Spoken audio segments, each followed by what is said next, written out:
Committee on Foreign Affairs will come to order. I'm going to ask everybody, please rise, join me in the Pledge of Allegiance.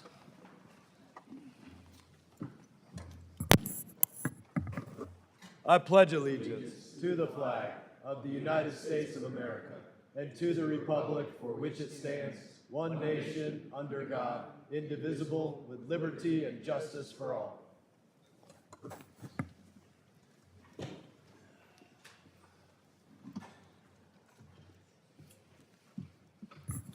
Good morning, everybody. Good morning to our witnesses.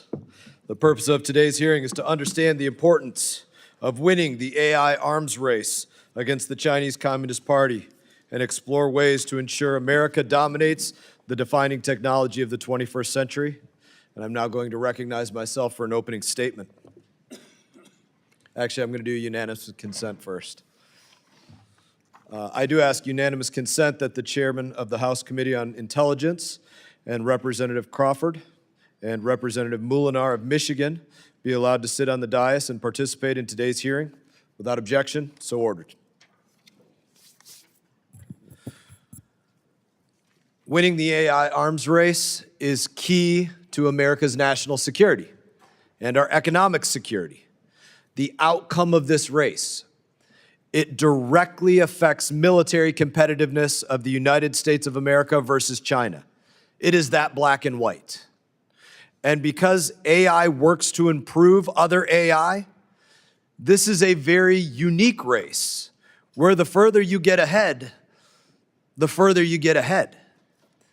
This committee worked hard to get smart on all things AI, otherwise known as the AI stack. We've heard from those who make chips, those who make the machines that make chips, those that model chips, those that use chips. And that will continue through the next year. It is a fact that the AI arms race directly impacts our military competitiveness with China. That cannot be disputed. Among many capabilities, advanced AI enables military command and control. AI powers intelligence. AI powers surveillance. It powers cyber operations. AI powers analysis and data crunching. It powers autonomous weapons and nuclear modernization. AI dominance can decide who sees first, who decides first, and who strikes first. Those are some of the stakes. The United States of America is in the lead. We have an advantage over China. We know the pitfalls if China has an advantage over us. But in this circumstance, we have a clear advantage. That advantage did not happen by accident. America has amazingly creative people in amazing companies that innovate and continue to further advance the capabilities within our borders and beyond, in AI and 1,000 other spaces. Right now, America is ahead. Right now, chips made by American companies are the best in the world. Right now, America's cloud companies power AI worldwide. Right now, our models dominate global markets. That dominance is because of our nation's inventors and thinkers and entrepreneurs. But that dominance cannot be taken for granted as China tries to catch up. Why? Because these chips, they're not just kids playing video games on an Xbox, playing war games. They affect real wars, real weapons, real war powers, and they will be a part of bringing about real casualties.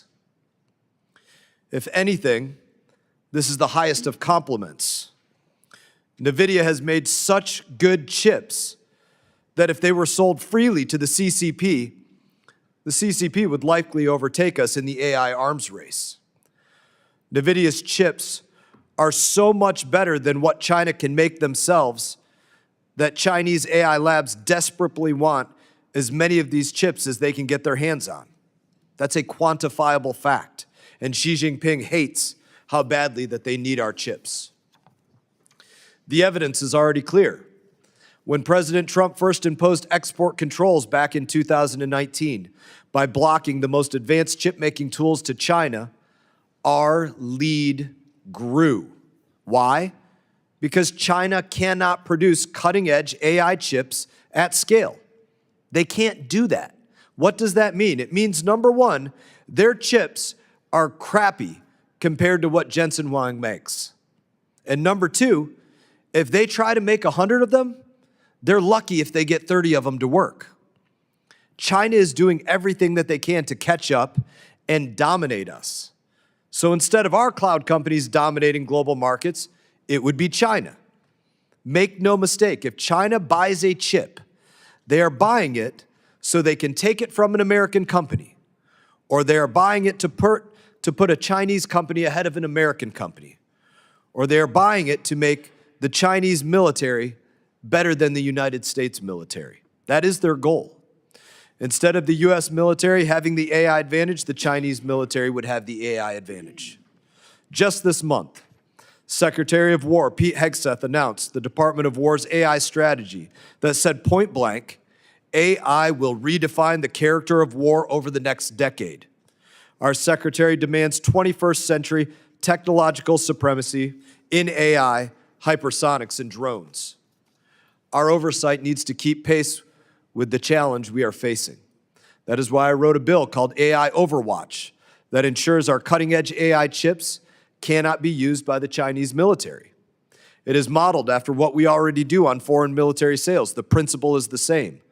When an export shifts America's military advantage, Congress has a role to play. Advanced chips absolutely shift military advantage.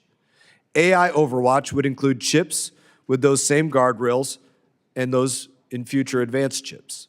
As chairman of the House Foreign Affairs Committee, I have to review all military sales. When it comes to who we sell a fighter jet to, or who we might sell a fighter jet engine to, or a missile that would go on the wing of a fighter jet, or the avionics for a fighter jet. We review all of those things. If there is a potential sale of a military enabling chip to anybody, Congress needs to have oversight of that. When we are talking about what's going on with AI, chip dominance, cloud dominance, model dominance, we're talking about private companies in places like China that are purchasing chips for applications that will ultimately assist militaries of our foreign adversaries. Not every chip sale is a military sale. Many of them are. When we're talking about chip sales, we're talking about private companies, in many cases, like DeepSeek, or Alibaba, or Tencent, among others, that are direct contractors working for the Chinese Communist Party, working to advance military dominance, working for the Chinese military, working to make their military more dominant by buying our chips. It's not complicated, it's that simple. Should Congress have oversight when selling missiles to other countries? Yes. The same should be said for chips. We want to enable the greatest AI capabilities for the United States. The Secretary of War laid it out plain for AI acceleration in the 21st century. 21st century technological supremacy. That is what AI Overwatch is about. That is what this hearing is about. AI acceleration strategy for America, for the 21st century, for supremacy for America. I want to thank our witnesses for joining us today. Your insights will help us fight this fight, and I look forward to today's discussion. That being said, I now recognize, do you have a statement, an opening statement? You have no statement. Mr. Meeks will deliver one when he returns. Very good. Other members of the committee are reminded that opening statements may be submitted for the record. We are pleased to have a distinguished panel of witnesses before us today on this important topic. Mr. Matt Pottinger, former Deputy U.S. National Security Advisor who led President Trump's export control strategy during the first Trump administration. Mr. Orrin Cass, founder and chief economist at American Compass. And Mr. John Feiner, former principal deputy U.S. National Security Advisor who served during the Biden administration. This committee recognized the importance of the issues before us and is grateful to have you here to speak with us today. Your full statements will be made a part of the record, and I'll ask each of you to keep your spoken remarks as close to 5 minutes as you can in order to allow time for member questions. In that, Mr. Pottinger, I now recognize you for any opening statement that you may have. Chairman Mast and Ranking Member Meeks and distinguished members of the committee, I'm really privileged to testify today I'd like to spend just a few minutes dispelling some of the myths that have misled our government down the wrong path in our competition with China on artificial intelligence. But first, I just want to say a word about what's at stake. Imagine if the question before you today was whether to sell China the propulsion systems that make our nuclear submarines stealthy, or to debate whether to sell China a prototype of our F-47 fighter so that they could reverse engineer it, or to help Beijing paralyze our power grids through cyber attacks. We'd all laugh at the premise that there's anything to debate. Yet the United States has effectively taken a step toward all those outcomes and more by relaxing export controls and preparing to sell China the advanced chips that they need to try to surpass us in artificial intelligence. The security implications are clear. Selling NVIDIA's H200 chips to China will supercharge Beijing's military modernization, enhancing capabilities in everything from nuclear weapons to cyber warfare, autonomous drones, biological warfare, and intelligence and influence operations. It'll also help China's subsidized companies compete with American AI developers, putting at risk hundreds of billions of dollars in U.S. investment at precisely the moment that transformational capabilities are emerging. And AI isn't just a pivotal technology, it is the pivotal technology that will determine whether the United States and its allies or an axis of totalitarian regimes lead in virtually all technologies, military and commercial. President Trump has made clear he wants to win this competition. His team, however, may not be aware of how damaging the administration's decision to sell to China H200 is to that goal. The first task is to obliterate faulty arguments that have put U.S. policy on the wrong track. Myth number one is that China has nearly caught up to the United States. AI leadership boils down to who has the best engineers, the most data, the cheapest electricity, the most effective marketing, and crucially, the most powerful computers. China is making strides in most areas, but the United States holds an ace card. We have privileged access to the most powerful chips in the world. American companies design them. Friendly countries like South Korea and Taiwan produce them. And this is thanks in no small measure to President Trump's groundbreaking export controls in his first term. China's inability to produce advanced semiconductors at scale is the central bottleneck preventing it from overtaking us in AI.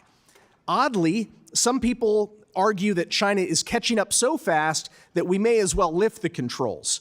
Quote, China is nanoseconds behind America in AI, is how NVIDIA's CEO put it last November. But China's own leaders are far less confident. Last April, China's ruler Xi Jinping instructed the Politburo to, quote, face up to the gap, close quote, in core AI technologies. In December, Beijing set aside nearly $70 billion more for chip subsidies on top of the $145 billion that they've spent over the past decade or so. So these aren't the actions of a competitor only nanoseconds behind. They're signs of desperation. Just days ago, a top Alibaba AI scientist in China forecast that there's only about a 20% chance at best that the world's leading AI company will be Chinese in 5 years. The chief scientist at another Chinese AI company, Zhipu AI, noted that, quote, the gap may not be narrowing, it might even be widening, close quote. Leading Chinese chip company Huawei can make only a fraction the number of chips as its closest Western competitor and with only a fraction of the computing power. The second myth is that we can make China addicted to U.S. chips. Beijing utterly dismisses that premise. Quote, even if we introduce NVIDIA chips, our determination to pursue independent innovation will remain unwavering, is how the vice chairman of China's Semiconductor Industry Association put it last week. He continued, quote, the purpose of importing those chips is to catch up better, and catching up will eventually lead to running alongside or even taking the lead, he said. In other words, Beijing views NVIDIA chips just as a stopgap to help it leapfrog the United States. Finally, is the myth that we've already lost the AI race. This is in some ways the most dangerous myth, this idea that China's momentum is unstoppable and that America should accept decline. This is defeatism. America still holds the high ground. Our companies design the world's most advanced chips, and they dominate global cloud infrastructure. Here's quickly how to keep it that way. First, let China's leaders struggle to reinvent the wheel. If China wants to spend hundreds of billions of dollars to stay in second place on chip making, they should be our guest. The Soviets made the same mistake trying to replicate Ronald Reagan's Star Wars missile defense. Second, reverse the decision to sell China advanced AI chips. Congress needs to put guardrails in place so that this mistake can't be repeated. Third, get our allies to level up. The Netherlands and Japan still sell advanced semiconductor manufacturing equipment to China long after US firms have been prohibited by Washington from the China market. So we need to push allies to match our export controls fully. Thanks so much for the opportunity, and I look forward to your questions. Thank you, Mr. Pottinger. Thank you, Mr. Cass. I now recognize, Mr. Cass, I now recognize you for any opening statement you may have.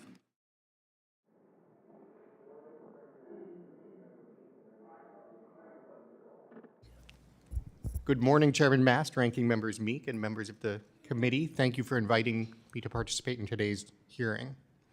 My primary message to the committee is this: advanced AI compute is essential to the AI era, enabling both economic dynamism and novel military capabilities. Denying our foreign adversaries access to this resource, then, is a matter of both geostrategic competition and national security. Now, I should confess that is not my own message. I copied it verbatim from the Trump administration's AI action plan, thoughtfully developed when the White House moved through a reasoned policy process last year. Again, the administration's stated policy, which is exactly correct, is that advanced AI compute is essential to the AI era, enabling both economic dynamism and novel military capabilities, and denying our foreign adversaries access to this resource is a matter of both geostrategic competition and national security. Consistent with that reality, the Trump administration moved last year to impose robust export controls on advanced AI chips, prohibiting the sale even of NVIDIA's less powerful H20 chip, which the Biden administration had intended to license. But we are here today because the administration has inexplicably reversed course and is now poised to begin licensing the sale to China of NVIDIA's H200, a far more advanced chip in mass quantities. I regret to say that US policy has been seemingly reshaped by business executives who promote China as a partner and prioritize short-term profit over the national interest. Most prominently, NVIDIA CEO Jensen Huang has argued that even the term China hawk should be a badge of shame, and he's argued that China's leaders, quote, want companies to come to China and compete in the marketplace, and that we should take statements by the Chinese Communist Party, quote, at face value. Of course, under our Constitution, citizens have the right to petition their government, no matter how unwise their ideas. But also under our Constitution, it is the people's representatives, not multinational corporations, that set national policy to ensure that it advances the national interest. When it comes to AI, that process has broken down, and Congress must intervene. I had some difficulty preparing this testimony because it is hard to know how to make the case for something so self-evidently true as the proposition that the United States should deny China access to advanced AI chips. As Chairman Mast just said, it's not complicated. As Mr. Pottinger said, we'd all laugh at the premise in almost any other context. But it's worth underscoring exactly why this is the case. First, the total amount of computational power available in a country is quickly becoming a key determinant of its technological capabilities for both economic and military purposes. As models have come to rely more heavily on inference, meaning the computation required to complete a task, the ability to expand capacity with the fastest, most cost-effective, and most energy-efficient chips has become increasingly vital. Second, as you've heard, the United States holds a decisive advantage over China. Leading-edge chip design and manufacturing are controlled by the United States and our allies. And analysts estimate that export controls imposed by the first Trump administration and extended by the Biden administration helped the United States to build a 5-fold advantage in total computational capacity. Third, as investment in AI infrastructure surges, chip manufacturers are struggling to meet demand. NVIDIA has repeatedly declared itself, quote, sold out, and customers have faced long wait times. More recently, the chip-on-wafer-on-substrate packaging process and the high-bandwidth memory critical for inference have become bottlenecks. Redirecting supply toward China will not only boost its technology sector, but also hamper ours. Thanks to short-sighted action by policymakers and corporations, the United States has already given away leadership in key technologies and supply chains to China. Our leadership in AI represents a crucial countervailing advantage that we must leverage if we are to maintain our military superiority and rebuild our industrial base. Blundering instead into exactly the same mistake yet again, like Charlie Brown chasing after Lucy's football, giving away this crucial technology because CEOs believe they can win in China and investors want to make a quick buck, would be an unconscionable error of world historical proportions. Setting export control policy is ultimately the responsibility of Congress. Legislation like the AI Overwatch Act would be an important step forward and is well aligned with the executive branch's AI action plan. Its requirements would ensure that licensing decisions are appropriate, the reasoning is well articulated, and the decision makers are accountable to the American people. What is going on now behind closed doors cannot continue. Thank you again for the opportunity to testify, and I look forward to your questions. Thank you, Mr. Cass. I now recognize you, Mr. Feiner, for any opening statement that you may have. Thank you, Mr. Chairman. Chairman Mast, ranking member, members of the committee, it's an honor to be here with you today in my personal capacity on a matter of such enormous consequence. I've been privileged to serve our country on national security issues for most of the past 17 years. In that time, I've worked on no issue more important than the competition between the United States and the People's Republic of China. I actually arrived in Hong Kong in 2001 during a time of what felt like great promise. The story since then has become infinitely more complicated, and I need not reprise it all here. But suffice it to say, many of the assumptions about China's trajectory and intentions of that period proved wildly optimistic and just plain wrong. Most consequentially for today's hearing, more than a decade ago, the Chinese government embarked upon a concerted effort to dominate the emerging technologies of the future, as well as their supply chains. The goal was to make China less dependent on the rest of the world, while making the rest of the world more dependent on China. The PRC's Made in China 2025 initiative and related policies were a blueprint for achieving technological primacy. And now that the year 2025 has come and gone, we can see the profound and problematic impact these policies have had all too clearly. Across these areas where China's trajectory has defied American expectations and challenged important US interests and values, our country has benefited from the emergence of a new bipartisan consensus for which the first Trump administration deserves genuine credit, updating US assumptions and strategies to make competition the hallmark of US policy toward China. The Biden administration built on key elements of our predecessor's approach, including by treating competition with China, particularly in the military and critical and emerging technology domains, as a top national security priority. Specifically, the Biden administration supplemented the Trump approach in at least two important ways: by working with this body to provide infusions of capital to our industrial base, and by enhancing our alliance relationships, particularly in the Indo-Pacific, as a force multiplier for American power and influence. One of the main reasons the United States has been able to mount this meaningful, if much needed, and still unfinished response to the threats posed by China is sustained, strategic, and bipartisan policy work across multiple administrations and both the executive and legislative branches of the government. Ultimate success, however, is far from secure. The stakes of US-China competition have only grown higher, and the most hotly contested area determining who eventually prevails will be this intense technology competition between the world's two leading powers and the economic and military strength that flows from it. Alongside the policy initiatives I've already described to promote American advantage in core areas of technology, the first Trump and Biden administrations also sought to protect America's lead in key areas of this race by placing controls on the most important inputs that fuel it: advanced semiconductors and the tools needed to fabricate them.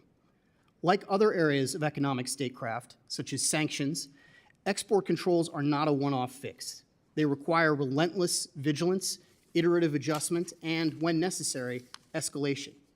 And importantly, they are strongest when both the executive and legislative branches of government reinforce each other's actions to maximum effect.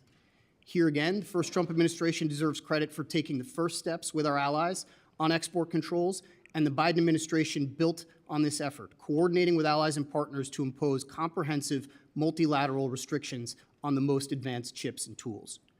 Perhaps the best indication that this approach has generally hit the mark is that in both public statements and private conversations, Chinese officials gradually elevated U.S. technology restrictions from what felt like a secondary concern to the very top of their grievance list, alongside core interests such as the future of Taiwan. Over time, the PRC increasingly sought to link such national security issues to other areas of mutual tension, such as the various economic and trade disputes between our countries, a linkage that the Biden administration rejected, adhering to a principle that national security necessities were not up for negotiation.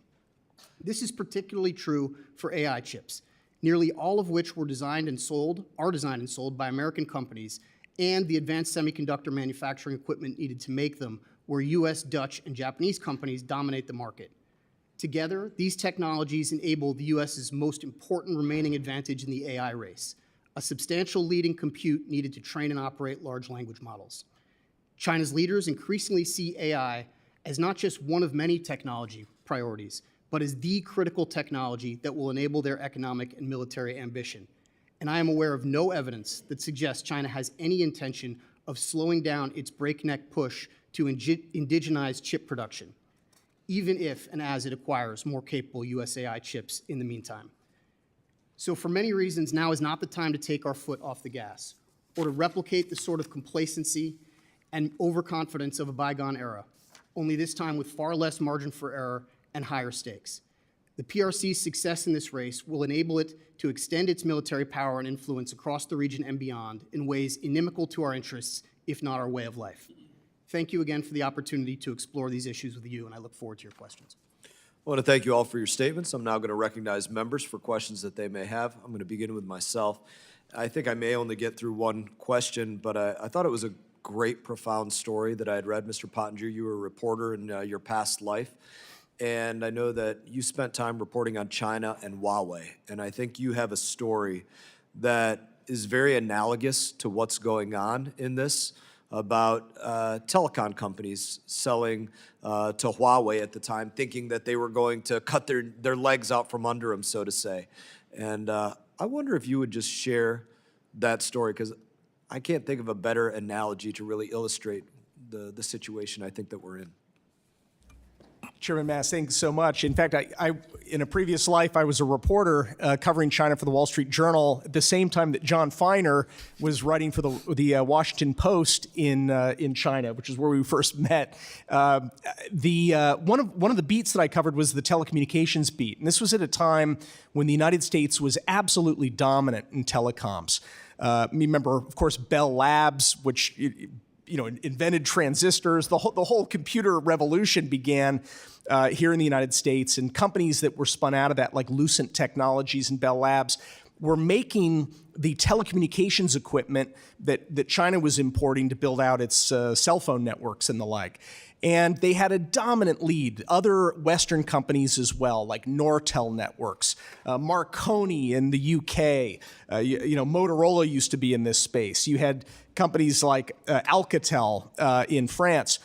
They're all out of business now. They don't exist anymore. These were companies that employed hundreds of thousands of people because China used that equipment to leapfrog ahead and destroy their competition, and now to virtually monopolize telecommunications infrastructure. So what they would do is steal IP, subsidize to the tune of tens upon tens of billions of dollars, domestic champions like Huawei, and then go compete in other markets, both compete in China, but also start out in the global south, as we now call it, and eventually make their way to Europe and wipe the United States out of the entire business of telecommunications, which is where we are today.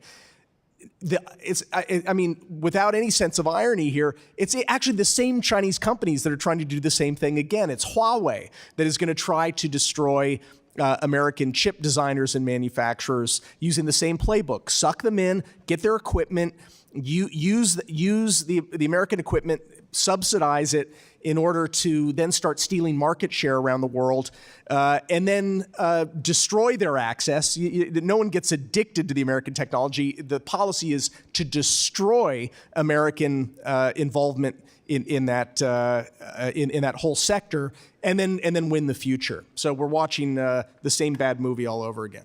Yeah. What would you give?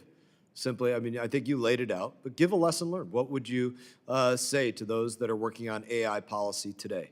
Yeah, first, do no harm. There is no future for any American company in China when China's national policy is to only suck them in as far as they need to learn, steal, subsidize, and then destroy the competition.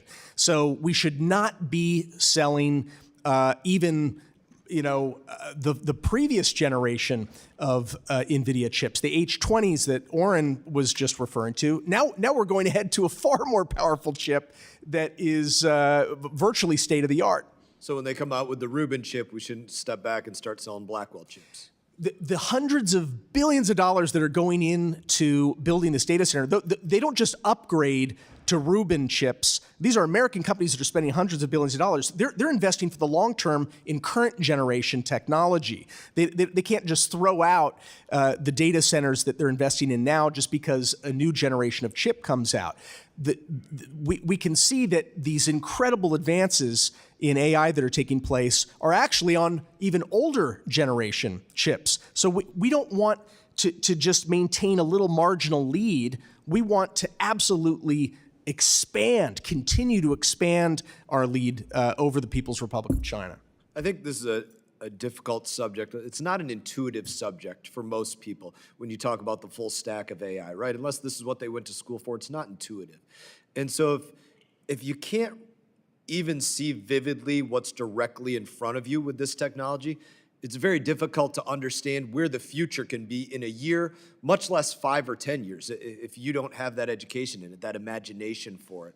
So take that and tell me, what are the risks that we face in the future? Where can we get to that most people aren't even tracking that this could bring us to this place in the future? Yeah, I think we have to be humble to your point about thinking that we can see how far China could go if it had really advanced chips, or assume that they can't catch up. Gordon Moore, the great genius who helped, he created Moore's law that said that chips will shrink in size and expand exponentially every 2 years in power. I was watching a documentary. Even he, the guy who created, in many ways, the computer era,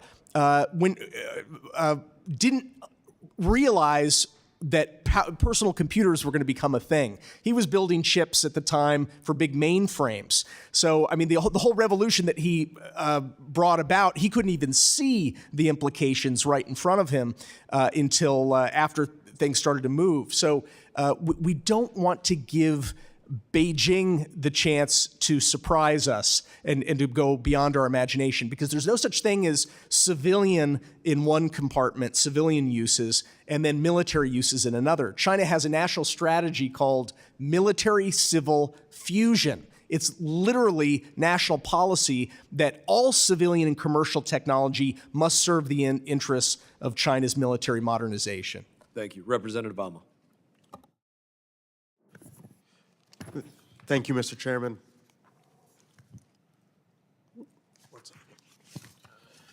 Thank you to our witnesses for being here. Today's hearing is titled Winning the AI Arms Race Against China. But let's be very clear. President Trump isn't winning. He's losing. And it's worse. He's empowering China. He's handicapping the United States' AI superiority by opening the door for China to purchase NVIDIA's H200 chips, as we've discussed this morning. He's sabotaging our national security by auctioning off our most advanced technology to the highest bidder. And his aggression towards Venezuela and Greenland is creating a dangerous permission structure for Chinese and Russian aggression towards Taiwan and Ukraine. Misstep after misstep, Trump keeps stacking the deck for China and against the United States. Now, while the president pushes problematic policies, we must work across the aisle in the spirit of bipartisanship that you've articulated this morning, witnesses, to actually out-innovate our enemies and win this race. This is not about ego. It's about technological superiority on and off the battlefield. It's about protecting U.S. innovation. It's about growing American jobs. And if we want to win the AI arms race, we must be thoughtful about how we protect our advanced chips, period. I'll start with Mr. Pottinger and go down to each of our panelists. Do you agree with this statement, yes or no?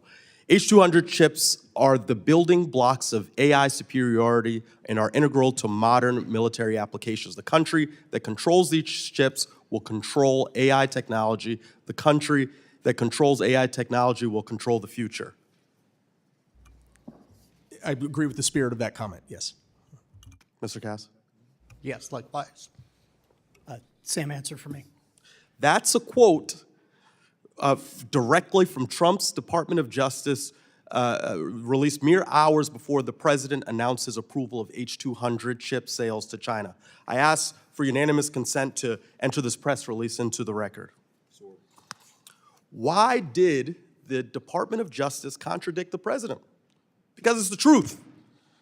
And because of the Justice Department had rightly just shut down a smuggling ring that illegally exported H200 chips to China.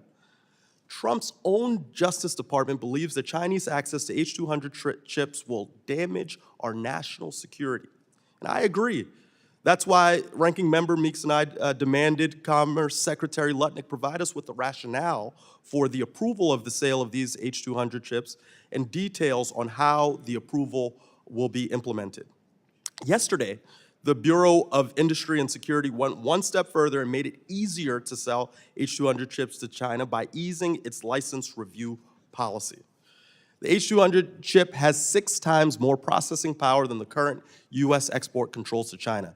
It's truly like Trump is handing our opponents our coordinates in the middle of a battle. Why are we giving up our advantage? So, Mr. Feiner, can you tell me how selling H200 chips to China undermines the United States' advantage over China in manufacturing advanced processing power? And does that threaten our national security, given your recent proximity to the issue? Well, starting with your last part of your question, yes, I believe it does undermine national security, and it does it in a few very clear and particular ways. One, as I think all of us have said in our opening statements, there is currently a gap in one key area of the elements that go into who will win the AI race, and that is compute. There are 2 elements that go towards how China can try to fill that gap. They can try to get more advanced chips from the West, principally from the United States, and they can try to get more advanced tools from the countries that make those tools, the United States, the Dutch, and the Japanese. Tools in order to be able to indigenize and make these chips themselves. The strategy, again, that goes across the first Trump administration and the Biden administration has been to deny them access to those 2 key inputs that would allow them to close what is still a massive gap in compute. Right now, China can only make about 1 to 3% of the computing power that the Western ecosystem, the democratic ecosystem, can produce. I can't think of any good reason why we should allow them to fill that gap, given the role that AI plays in any number of national security areas. Matt did a very good job, Mr. Pottinger, of articulating them, but they go towards how AI will be a key factor in military technology, in intelligence technology, in biotechnology that can be used to develop novel pathogens and weapons, in cyber attacks, and there have been a number of recent disclosures in that space that can be enabled by AI, especially AI backed by massive compute. So I think the answer to your question is overdetermined, but that's my answer. Well, I hope the subheadline of this hearing and the message of the Trump administration should be, I can't think of any good reason. With that, I yield back. Chairman Emeritus McCall. Thank you, Mr. Chairman. Thanks for bringing this issue to the forefront. I think it's one of the most important issues facing this committee. The great power competition with China rivals, when I was growing up, the Cold War against Russia in the space race. And for years, we thought we could work with China as business partners. As you, Mr. Pottinger, Mr. Feiner, were covering China at that time, I was a young federal prosecutor in the Justice Department investigating the case of the re-election of Bill Clinton and campaign dollars flowing from China into the campaign coffers of the DNC. Why? Because they wanted the competitive advantage of our technology. What I found were deposit slips in Johnny Chung's bank account from China Aerospace in a meeting with the director of military intelligence where they talked about this very issue. They wanted our technology back then in 1997, and they want it today. It's even worse, far worse today than it was in 1997. And I think y'all have laid the case out very clearly in terms of what the threat is today. You know, they steal so much intellectual property from this country, but we don't have to sell it to them. And that's the axiom that led me to introduce the Enforce Act. Very simply, you cannot sell military-grade AI technology to China. I marked it up out of this committee. It went to the floor, and then it was blocked from a floor vote because of outside special interest groups at play in this debate. And let's be honest, there are outside special interest groups trying to block this, what we were talking about today, and that kind of legislation. I commend the chairman for his bill, and I support it.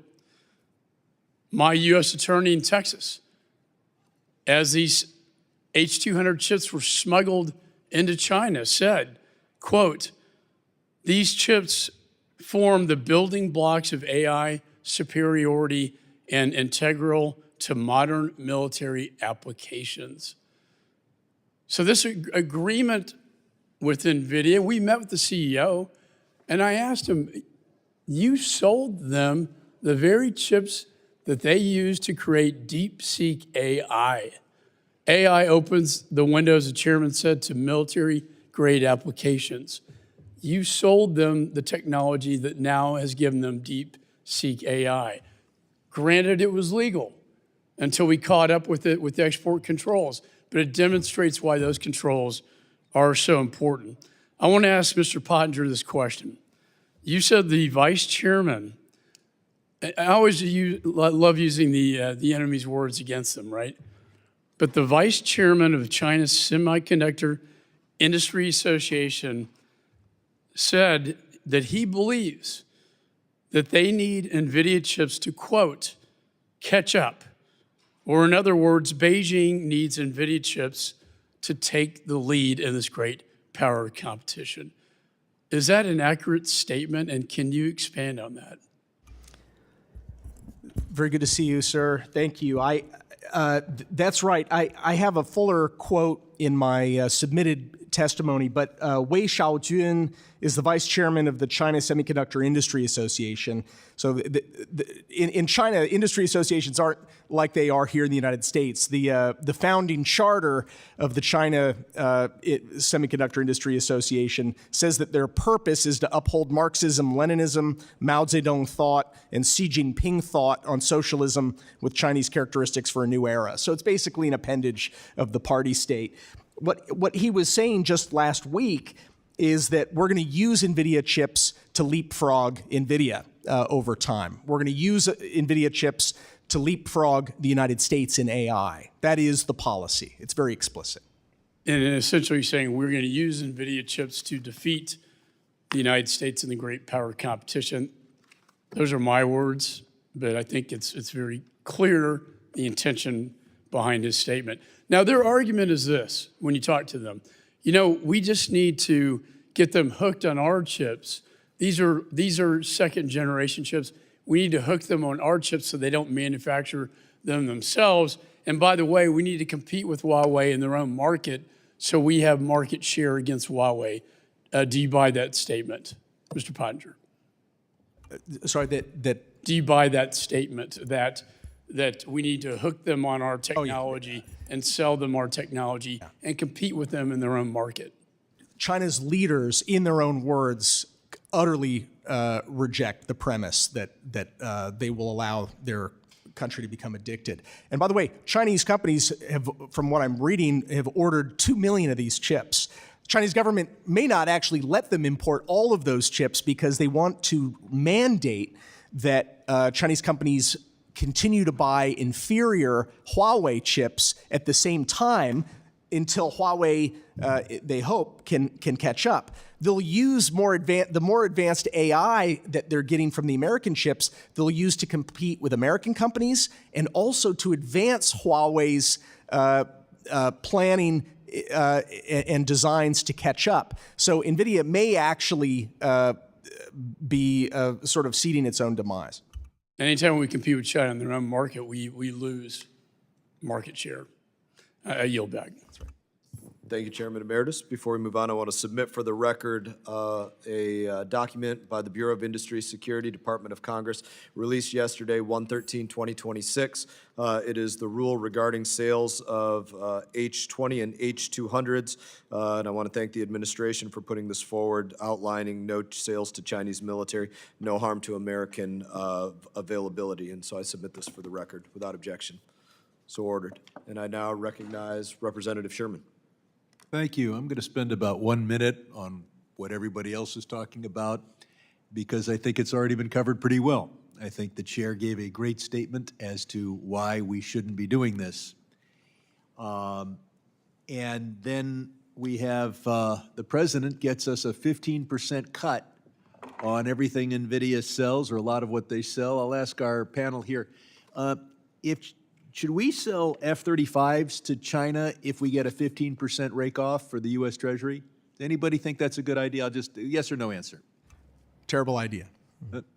Have not heard of that. We should not. Easy question. And the former chair points out all the money and power that is against us here. But there's an area where there's even more money and power, and that is the basic issue of AI's domestic use, its development. There was a letter signed by, I believe, Elon Musk and many other luminaries back in March of 2023, calling for a pause for 6 months in AI development at the advanced levels. Think of all the money and power. That thing died right away. Now, in history, there are many occasions where you focus on your traditional, understandable enemy and then get sideswiped. We saw this with Byzantium and Byzantium and Persia fighting just to have the Arabs take over. We saw the Inca Civil War when they should have noticed that the Spaniards were coming. And we, of course, are very comfortable talking about how to take on China. We do that in this room all the time. They're our traditional enemy, at least now.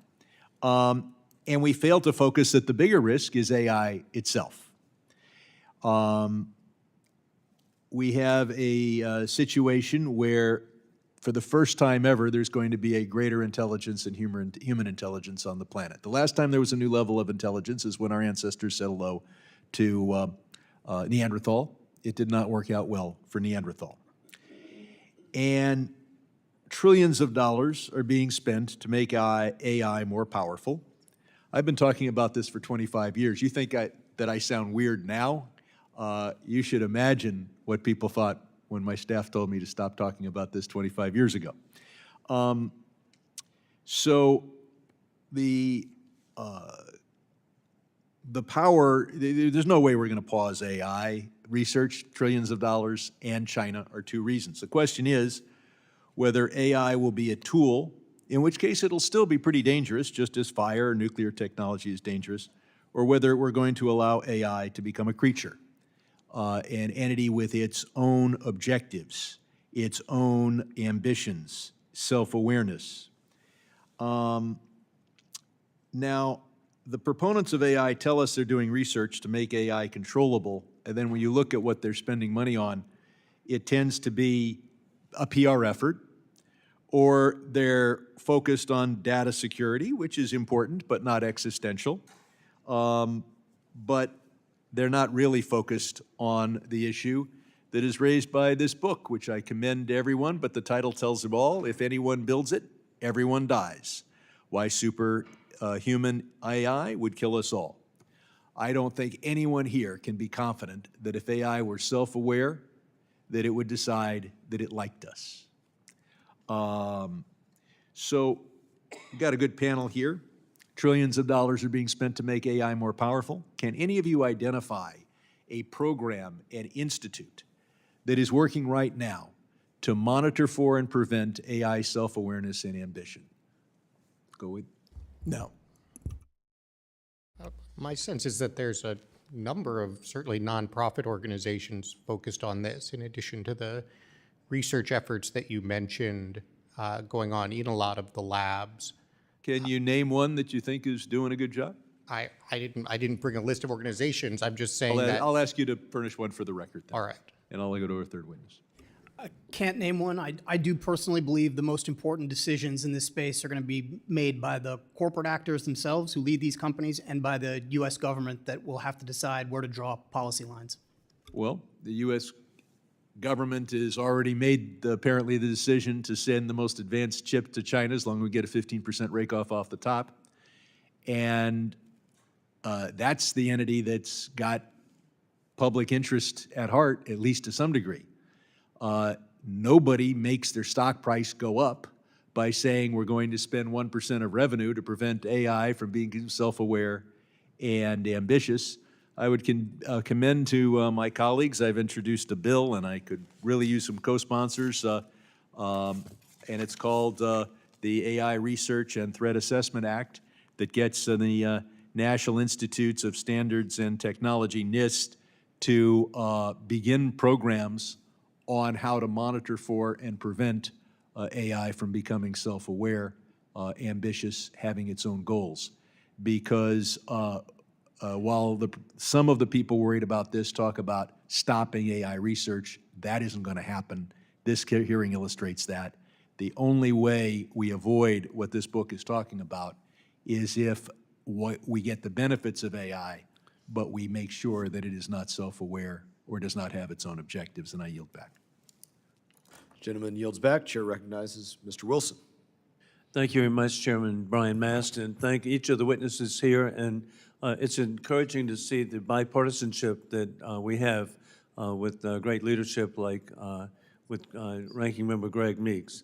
With that in mind, as federal agencies, schools, and critical infrastructure sectors begin implementing artificial intelligence, there is concern about the Chinese Communist Party's operatives using American artificial intelligence models to further their world conquest agenda. Reports cite anti-American propaganda generation with war criminal Putin, mechanisms to monitor Western media, and cyber attacks on financial services, governments, and critical infrastructure. And Chairman Pottinger, the foundation of defense of democracies is very important for supporting peace through strength. Thank you for your efforts. With that in mind, what security standards can and should be implemented on artificial intelligence labs to stop the Chinese Communist Party, war criminal Putin, or others from either exploiting American models to undermine America or accessing them through cyber attacks? Thank you, sir. I think that we should probably have reasonably good insider risk programs operating in our labs so that we know that people who are working in those labs are working in good faith in advance of enhancing human liberty and well-being, not advancing the aims of a totalitarian regime. We should be working with allies and partners and excluding declared adversaries of the United States from gaining the fruits of that kind of research. Those would be two starting points. And I'm sure I can think of some others that I'd be happy to submit. Very positive. Thank you. And Mr. Cass, after President Donald Trump's very successful conduct of Operation Midnight Hammer against the Iranian nuclear facilities, the chairman of the Joint Chiefs of Staff, General Raisin Kane, disclosed that the War Department had secretly been the largest user of supercomputer hours in America to develop the bunker buster bomb. Jensen Huang of NVIDIA has recently stated that 90% of the largest supercomputers in the world this year will run on advanced AI chips instead of CPUs. What security conditions should be imposed to ensure that the H-200 sent to China are not used for AI supercomputers for the People's Liberation Army? I think, unfortunately, it's impossible to impose such limits, which is why we should use the limit of not selling them the chips. As was mentioned earlier, China has a military civil fusion policy that makes such distinction essentially impossible. I also think it's very important to say that the entire theory of it, quote, addicting them to our chips assumes that they're going to be able to use our chips for the things that they most want to use them for. There is no world in which we somehow don't let them use the chips for the most valuable purposes and they don't develop their own chips. It's a pretty nonsensical approach to policy, I would say. And indeed, there's a civil-military fusion that Americans just can't even comprehend with their plans for the future. And Mr. Feiner, I share your experience of having been in China 25 years ago. There was such hope for as our economies were so interconnected that it would be mutually beneficial that we continue to work together. As a son of a flying tiger, I was welcomed when I was there, as they appreciated America's liberation of China with my dad's service in Kunming, Chengdu, and Xi'an. But sadly, the CCP is hurting the Chinese workers and rewriting history to credit war criminal Putin for liberating China, which is false, as the Soviet Union only assisted China after the war was virtually over in the last days. How can we reach the people of China that the CCP policies are self-defeating? So, first of all, thank you for the question, Congressman. I don't want to be too optimistic about our ability to penetrate what is a very difficult information environment in China. The CCP imposes severe constraints on what information is allowed to reach the Chinese people through a well-documented Great Firewall, as it's sometimes called. That said, the United States should be messaging to the Chinese people exactly what our policy is, what our concerns are. But it is a very difficult information environment to penetrate, and if anything, hardening, not softening over time. And indeed, the Chinese people should know we have great affection for the people of China, but want a difference in regard to their government. I yield back. Chair recognizes Ranking Member Meeks. Thank you, Mr. Chairman, for organizing this hearing. Our export controls are critical to our national security and our strategic competition with China. So it's important to have a public debate on this topic. I'd also like to thank our three esteemed witnesses for appearing before this committee. In an environment where it seems that Democrats and Republicans can't agree on much, there seems to be an overwhelming consensus that America must lead the AI race. This requires investing in and supporting research and innovation here at home, while promoting the spread of American AI technologies globally. It also requires ensuring that we are not contributing to the military and frontier AI capabilities of our chief competitor, the People's Republic of China. It would be an understatement to say that I'm concerned about the Trump administration's export control policy. I'm not simply concerned, I am alarmed, because this administration is ceding our advantages in the AI race and actively undermining our national security. The administration has used our export controls not as a vital national security tool, but as a bargaining chip in tariff negotiations with China.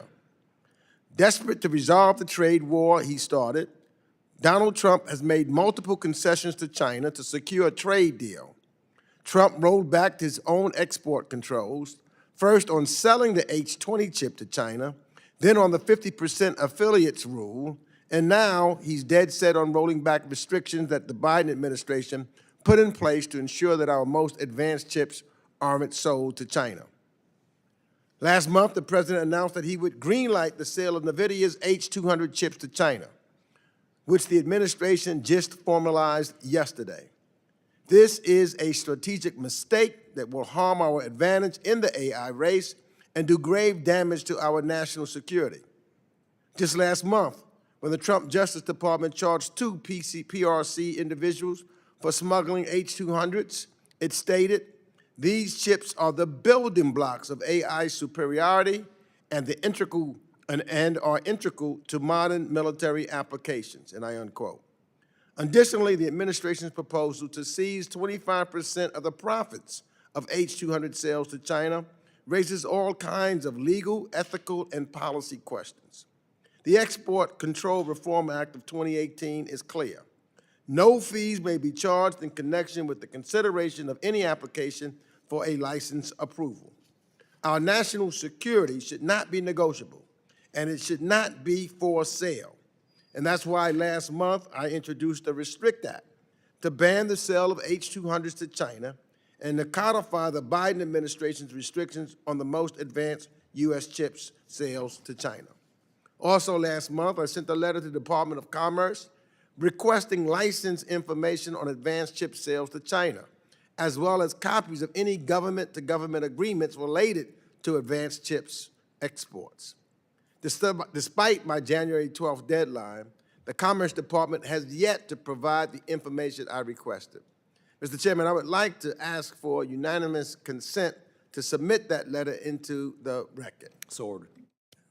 Again, I want to thank this panel of witnesses for appearing here today, but comprehensive oversight means we must also have administration officials testify publicly on this topic so that our members at this committee can conduct proper oversight. The stakes of the AI race and for our national security are too consequential. Mr. Chairman, I want to thank you for the opportunity to give my opening statement at this particular point, knowing that I couldn't get here, and thank you for that opportunity to do just that. Should I proceed with my questions? Thank you. So, the president has said that he will not approve H-200 licenses for bad actors in China. While this does not ally concerns about smuggling and diversions, I'm also skeptical that the administration will pick the right customers from the start. So, Mr. Pottinger, which foreign company is our biggest competition when it comes to developing the most advanced AI models? The main Chinese companies, there's several of them. It includes DeepSeek, it includes Zhipu AI, Alibaba, ByteDance, which of course runs the TikTok algorithms that have distorted public discourse in this country, and there are many others, sir. Yes, and DeepSeek is really one of the big ones. And would you agree that DeepSeek, for example, thus far has been constrained by our chip export controls?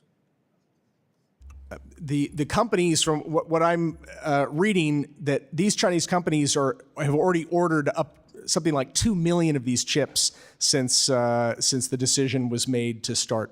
But my question was, do you agree that until it was found out that they were constrained beforehand? Absolutely, and they fear that the gap would continue growing, but for the H-200s.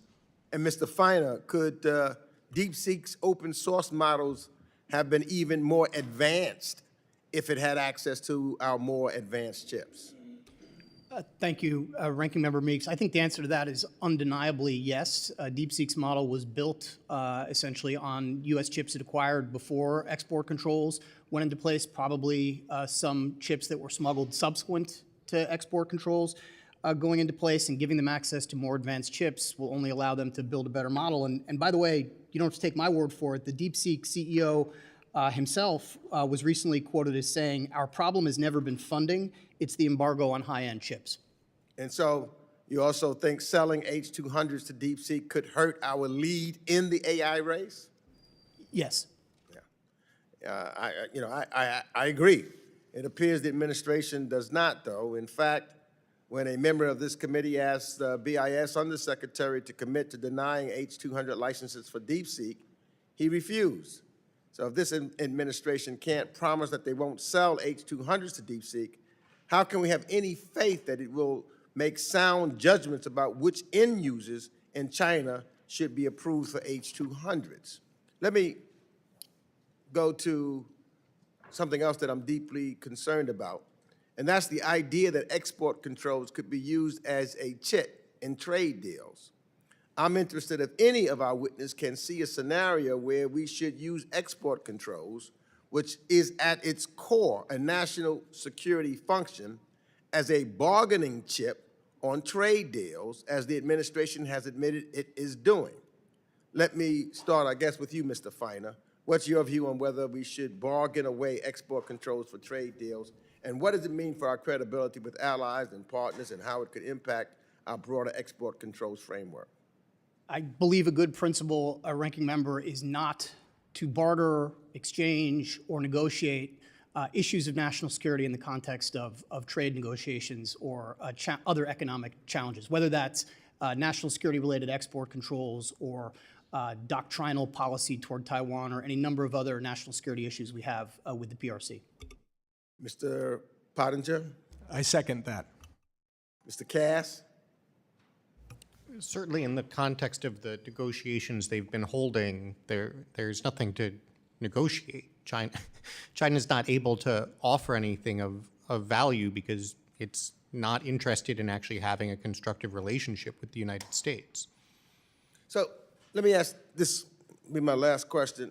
By rolling back our controls against China, has the administration created incentives for our partners to do the same thing? And what impact do you think it has on working with allies and partners on export controls against China in the future? Mr. Feiner?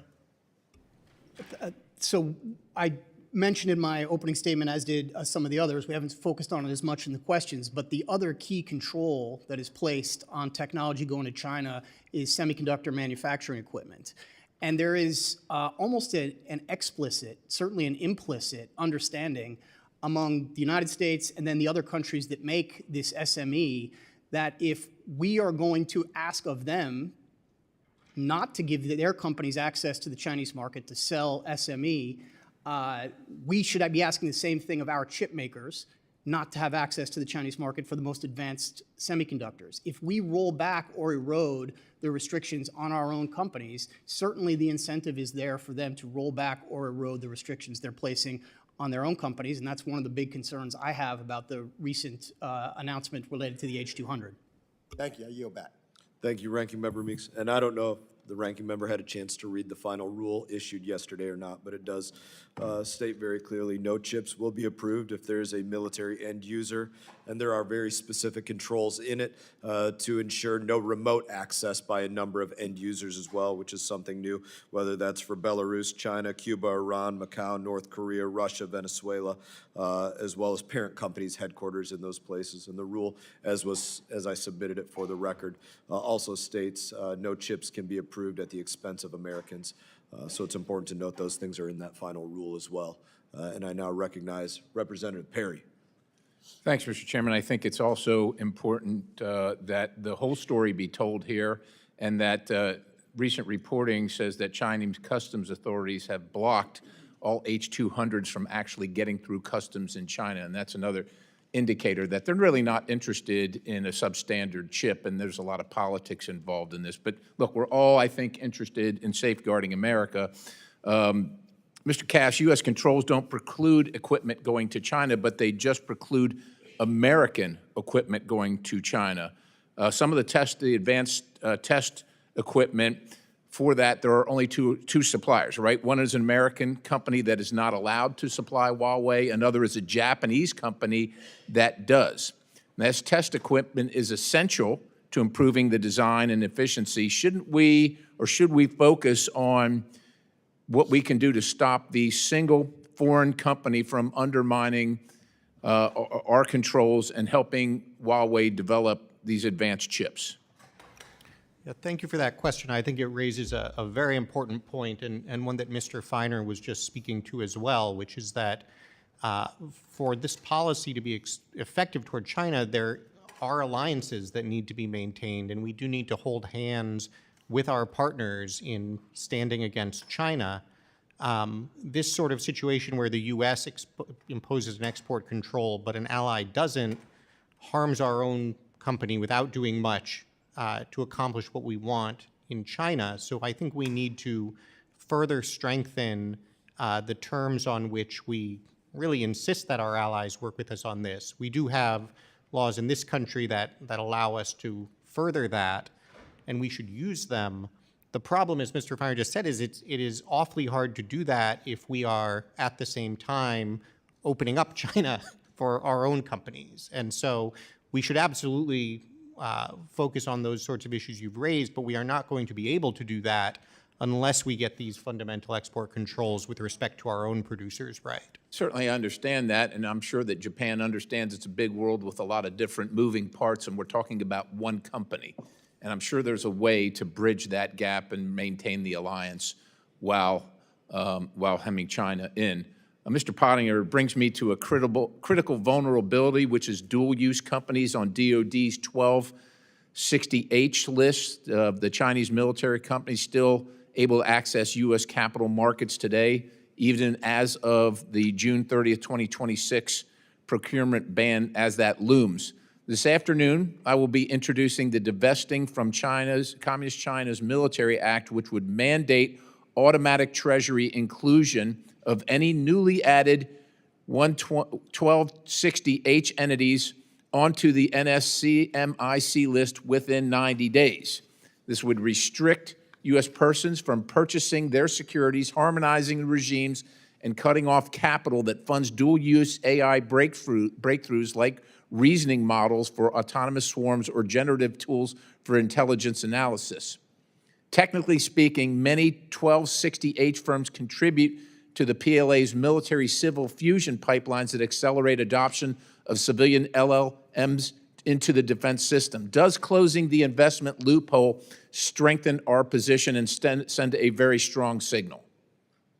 Thanks so much, Congressman. I look forward to learning more about your bill. You know, during the first Trump administration, President Trump did move forward on a limited list of Chinese companies to try to prohibit Americans from investing in them, and even to force divestiture over a period of a year. I believe that this is a wise policy, and it sounds like it's very much in tune with what you're advancing. We have the deepest, largest, and most liquid pools of capital in the world available on our markets here, and Beijing has used that to their advantage. And we've allowed them to do it regardless of administration and politics. We've allowed them to do it at our own peril, and actually given them special treatment vis-a-vis our own American investors. That's right. There was,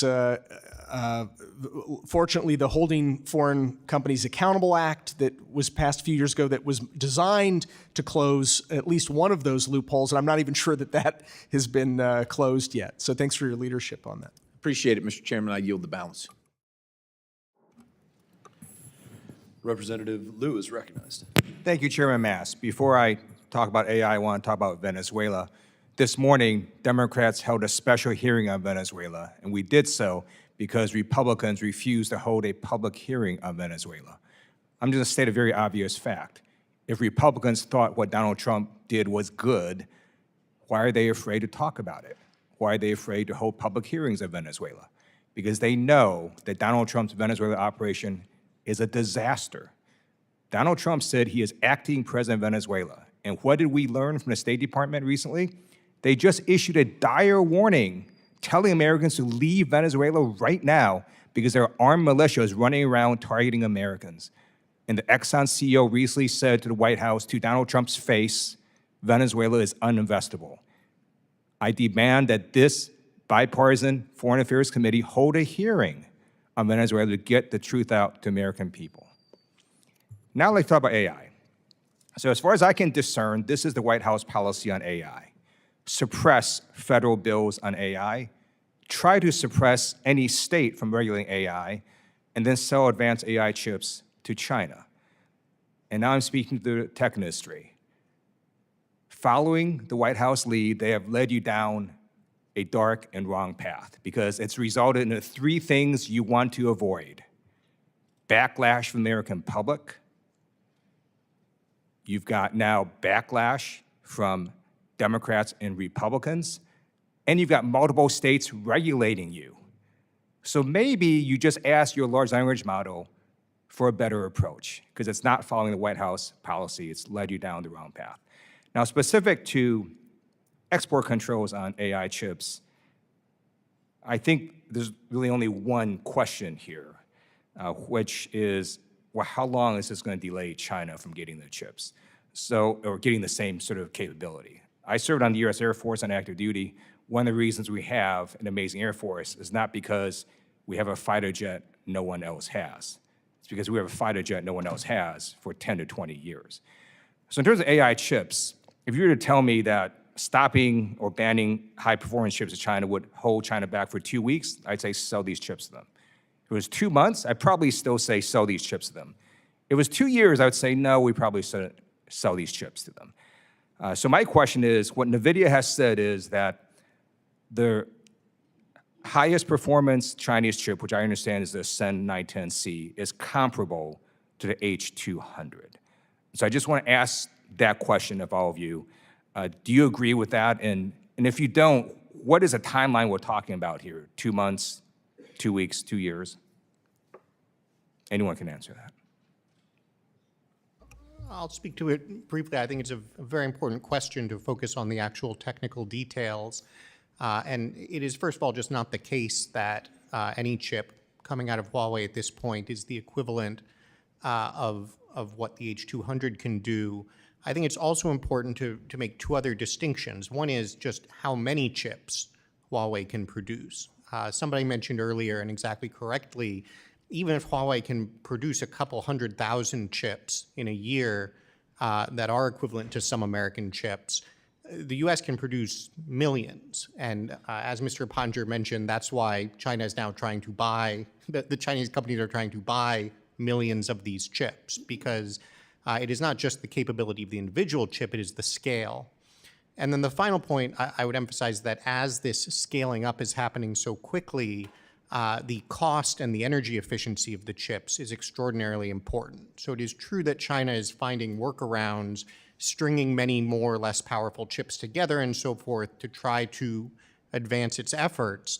But having that higher cost, having that higher complexity is a burden for them, and it gives us an advantage. And so every generation, as we continue to move forward, that we are able to expand our lead in total capacity, that we are able to build data centers that are better than the data centers they build, leads to an entrenched and sustainable advantage. So let me just ask you this question again.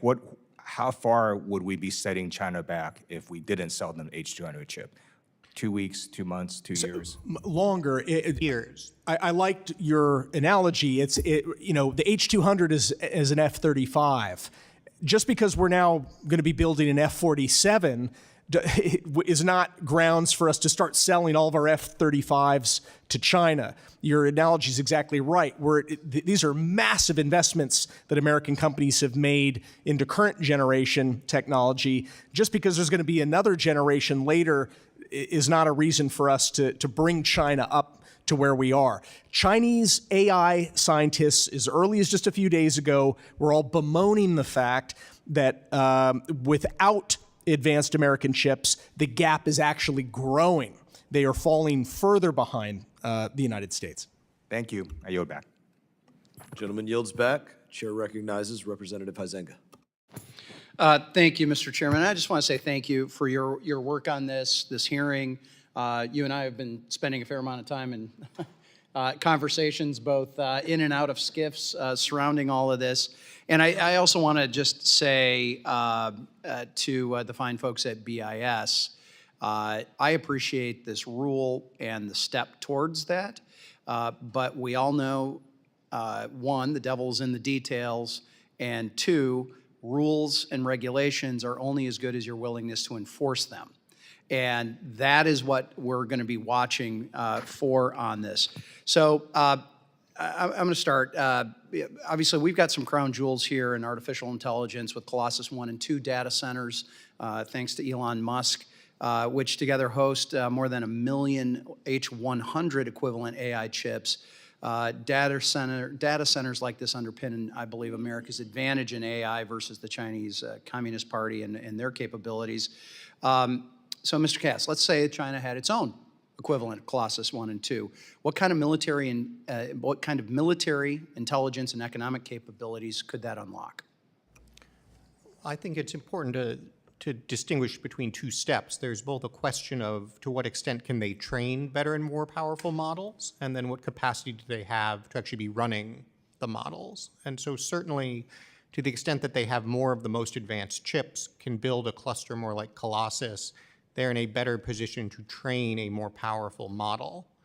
The second problem... the 2 million number was thrown out by Mr. Pottinger earlier, and whether that's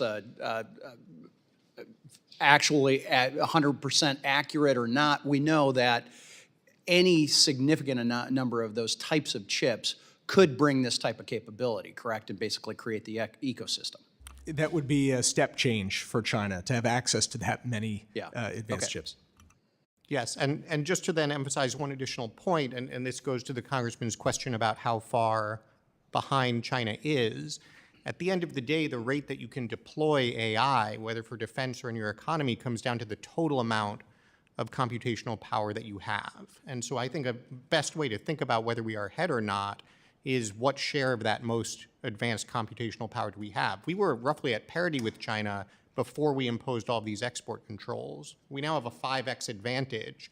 To Mr. Punger's point, we should be trying to drive that higher, not saying it's okay for it to come down. I mean, not everybody agrees, right? I mean, there are some people that are arguing the most effective way to kneecap Huawei's growth in semiconductor manufacturing, and by extension China, is to take market share. I think that was getting talked about a little while ago.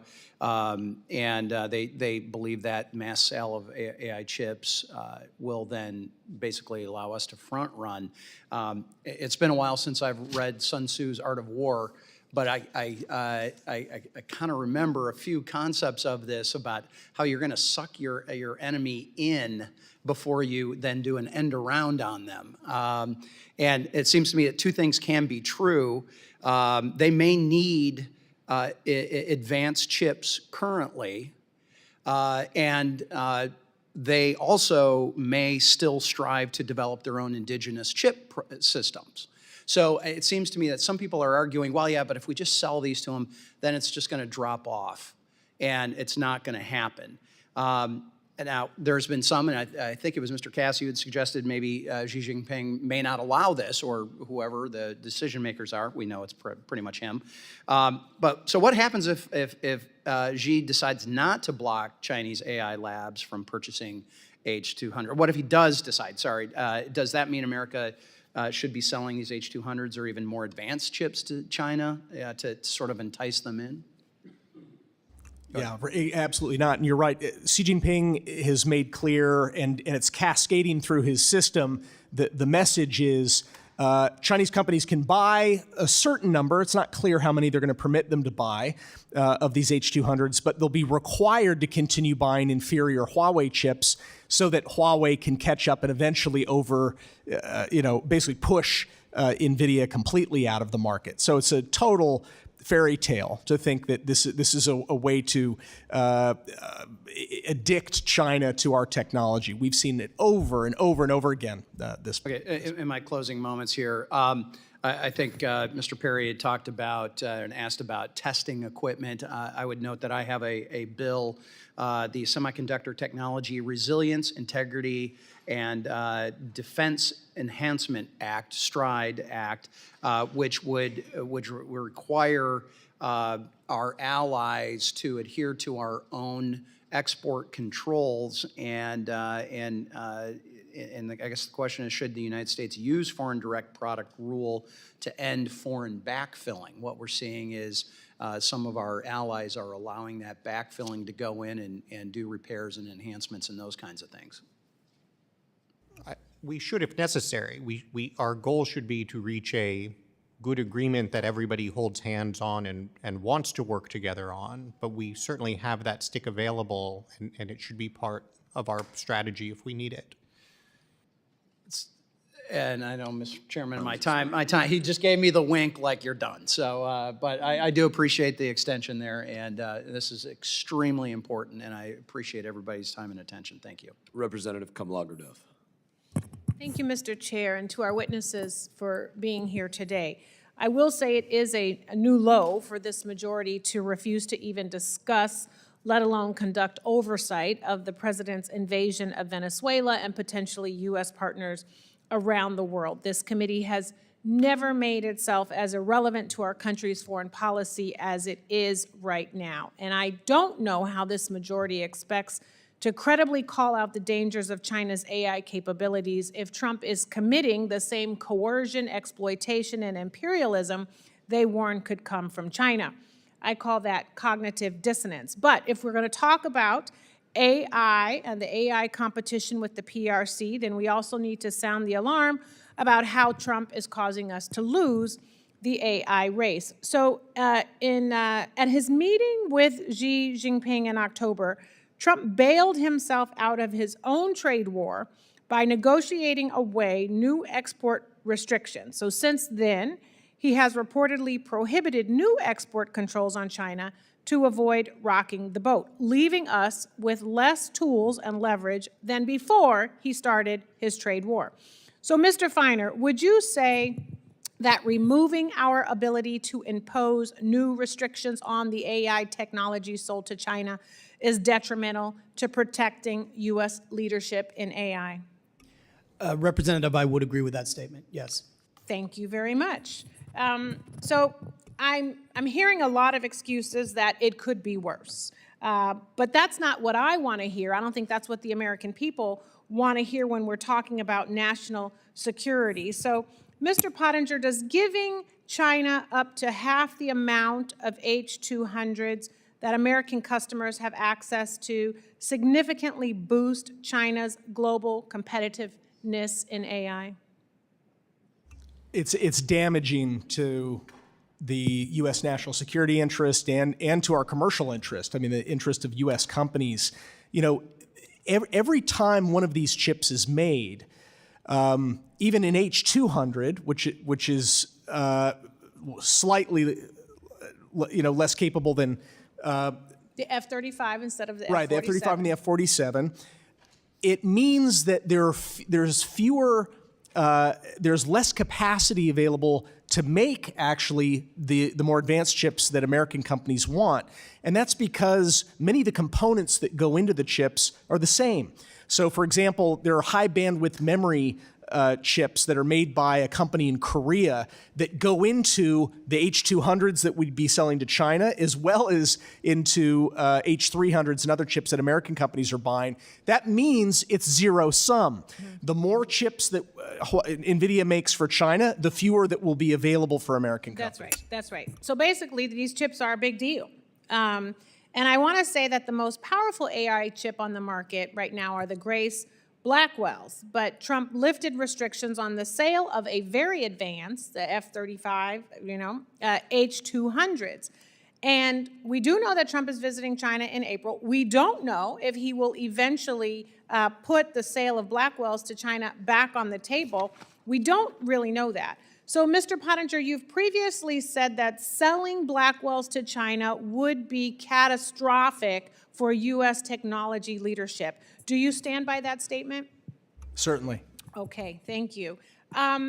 We also know that Trump's BIS has created a massive backlog of license applications to even low-risk countries, and that is holding up billions of dollars in potential R&D funding for our chip industry, because we know that AI innovation is supported by the revenue that U.S. semiconductor firms invest back into R&D. So, Mr. Feiner, would you say that this recipe that I just mentioned undercuts our global competitiveness? Not only do I agree with that, I think the addition of now what looks to be a very complex review that will have to be undertaken with regard to the rule that was promulgated last night, and I've just started to dig into it like everybody else. The fact that that is going to be a time-intensive, labor-intensive review involving multiple factors, hard verification. By the way, verification that's going to depend in some cases on the attestations of Chinese companies about who their customers ultimately are. That does not suggest to me that this backlog is going to get shorter, and the idea that we're going to be doing this labor-intensive review to have chips end up going to China as opposed to partners, allies, and other places, to me, does not strike me as the best possible use of BIS resources. You're being very kind.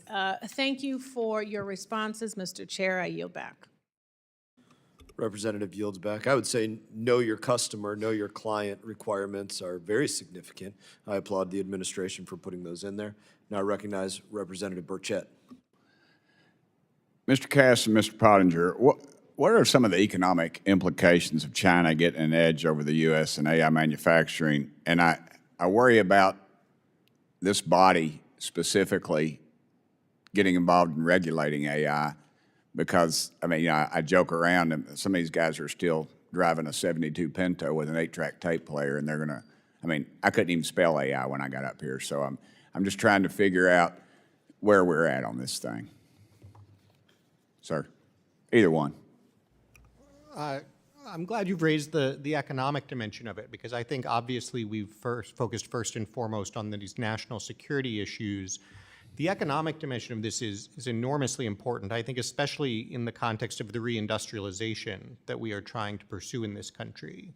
We are so far behind China on so many dimensions of the technology that we need just to make things and to be an effective producer of them. Again, because we gave all of that away making these mistakes the last time around. Let me stop you there. Do you think, I always worry about this, these lobbyists, knowingly or unknowingly, whatever, I mean, they're mercenaries. They get paid by somebody who's paid by somebody, and it's linked back to the Chinese. Do you feel like they could be suppressing us through economic incentives, and then gutless politicians pass that along? I think it's something worth investigating. I don't know what's happening, but okay. I think that AI is one of the areas that it's not just about technology as a tech sector. It is an enabling technology that is the advantage we potentially have in becoming better at materials, becoming better at automation, becoming better at manufacturing processes, becoming better at supply chains. If we are going to rebuild our industrial base and compete with China, we have to leverage that advantage. If we let China build up comparable scale in AI, even in purely economic terms, we will have given away the edge that we had and that we really do need. Sir. I would add just that helping China improve and expand its influence and dominance in the marketplace in AI is a form of regulation. In other words, we're regulating ourselves by giving a totalitarian dictatorship a major say in the standards and form that AI takes.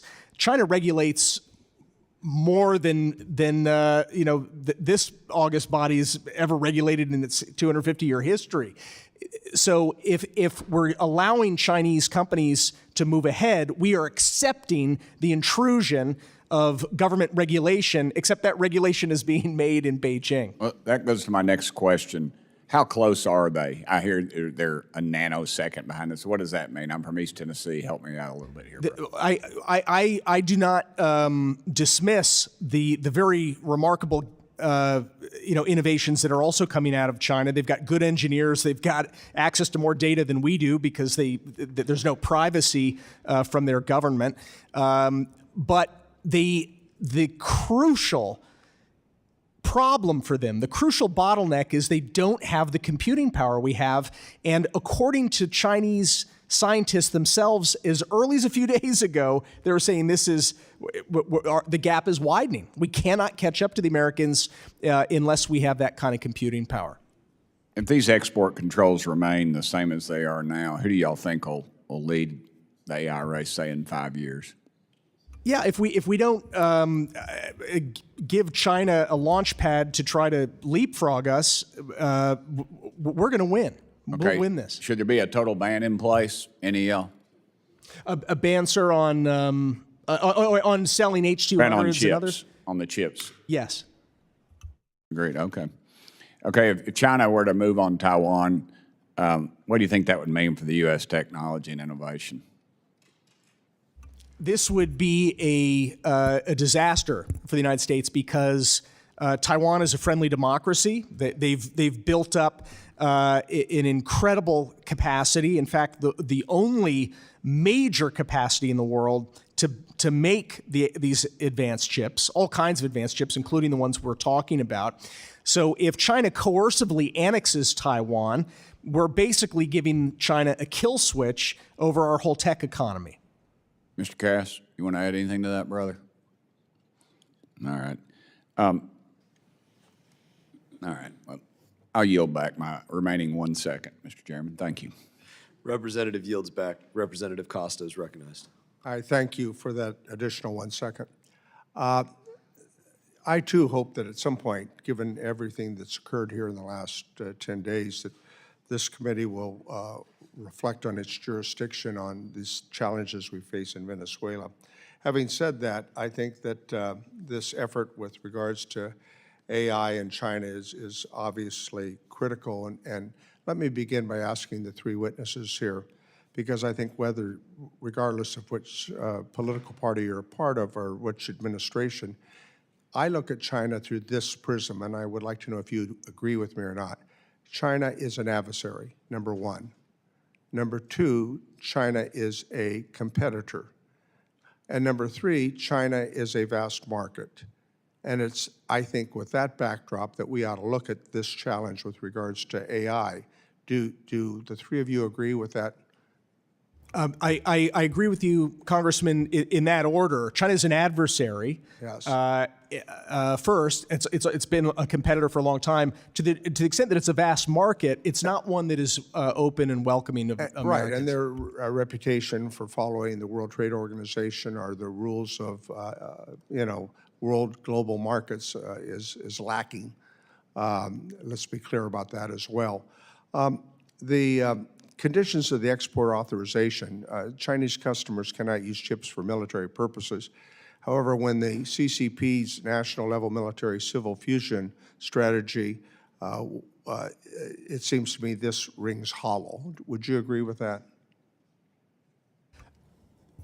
What I would say is that it would be very, very difficult, if not impossible, to enforce. Well, right. I mean, we've seen that time and time again over the last 20 years. Under the MCF, resources, state control, including economic, science, technology, military, and more to advance the party's goals. It's all one entity. It's a syndicate. Once technology enters the Chinese ecosystem, there's no way we in the United States or any U.S.-based firms can guarantee it that it won't be used for military purposes. Is that correct? You all agree with that? And so, I mean, when we have this conversation, it is important to know in the United States we innovate. Chinese folks replicate, and they say the Europeans regulate.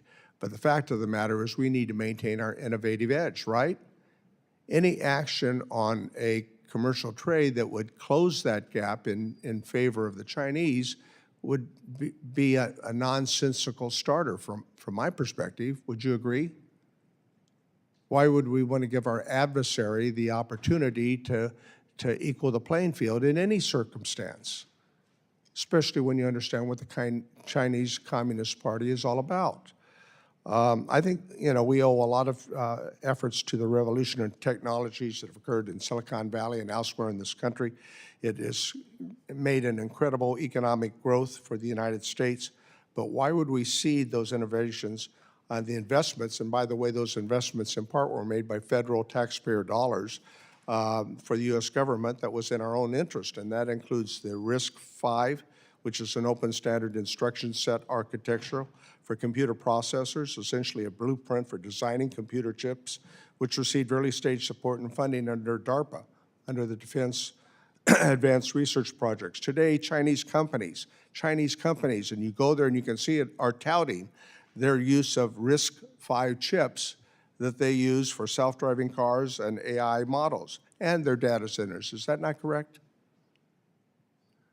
So it seems to me that we want to maintain our technological advantages in all circumstances, and given the fact that China is an adversary as well as a competitor, we should not lose sight of that fact when we're chasing markets that might be illusionary in the long term, right? I mean, we see this time and time again over the last 5, 10, 15 years with China. And by the way, they've been fairly successful at it, right?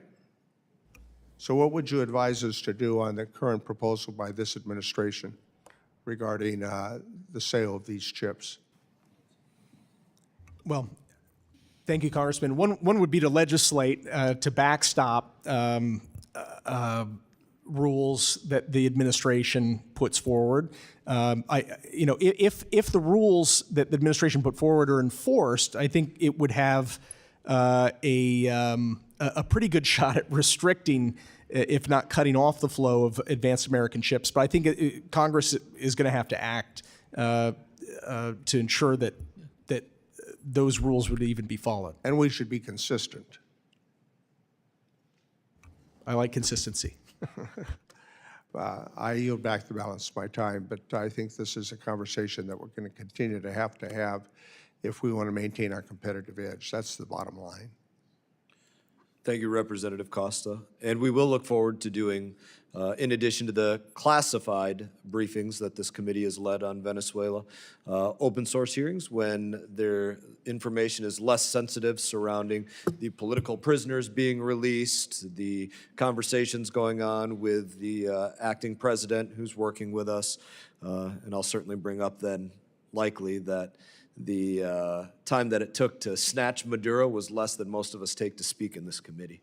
Well, thank you very much. I'll look forward to that, Mr. Chairman. I'm sure many will. So, Representative Barr, you're recognized. Well, to be sure, the United States is in an AI race with our key adversary, the People's Republic of China, and the stakes could not be higher. Whoever wins the artificial intelligence race will gain an edge in economic power, military dominance, technological leadership, and global influence. This is the defining competition of the century. At the end of last year, the President signed into law the the National Defense Authorization Act, which included my bill, the Comprehensive Outbound Investment National Security, or COINS Act, also known as the Fight China Act. The COINS Act ensures that Americans are not unknowingly funding the Chinese military-industrial complex by restricting the flow of capital and investment into Chinese military companies or critical technologies, including artificial intelligence. Mr. Pottinger, you've been long an advocate for this outbound investment regime.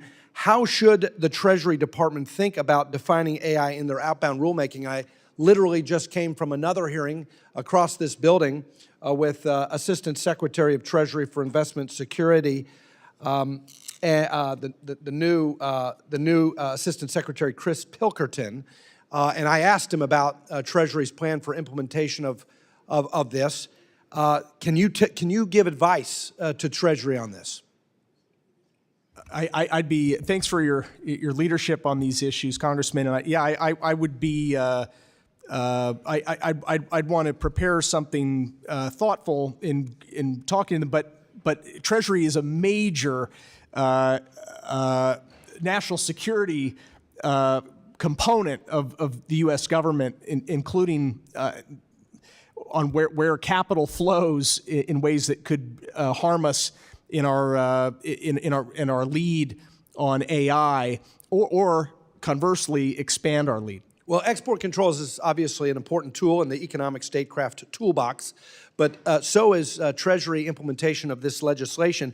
The question really is, will limiting investments, Western investments, into AI that advances Chinese military and surveillance capabilities onshore those investments into U.S. firms that can in turn supercharge U.S. competitiveness in this race?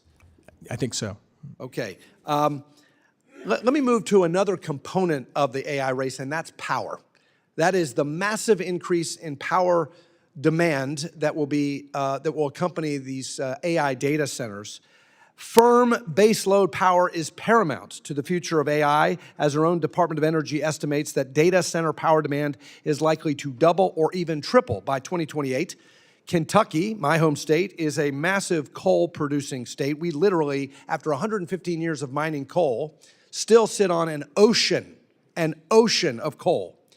However, under the two previous Democrat presidents, and because of their burdensome war on coal regulatory policies, the U.S. has retired over 290 coal plants since 2009. That's over 120 gigawatts of power, of baseload firm dispatchable power in this country. Meanwhile, China builds and approves roughly 2 new coal power plants a week. Because of this, we are on the precipice of losing the AI race to China. Mr. Pottinger, my staff recently shared with you a copy of my plan to revive Kentucky coal jobs and power the technologies of the future. What should be done to increase baseload energy production, including Kentucky coal, and help our president win this AI race against China? Thanks, Congressman, and thanks to your staff for sharing that. I'm in firm agreement that we need an all-energy approach to our power mix and to AI, and of course that also means next generation sources as well. We've got to win in the advanced fission, nuclear, and certainly fusion power race as well. But it has to be traditional sources as well. Yeah, I mean, nothing can replace dispatchable baseload firm power. Intermittent power sources is not going to cut it in the AI race. If we want to win the AI race, we have to be realistic about what China is doing with fossil energy and what we're doing with fossil energy, and we cannot meet the power demands right now. We're looking at 100-time increase in blackouts because of these speculative investments in green energy, and we've abandoned the firm baseload power that we need for AI dominance. Mr. Pottinger, last question. China is nanoseconds behind us, according to Jensen Huang. What other policies should Congress be specifically targeting to help the president win this AI race? I think the president's AI action plan lays out a lot of very good stuff, right? Including deregulation, making land available. It includes ensuring that China does not have access to the same computing power.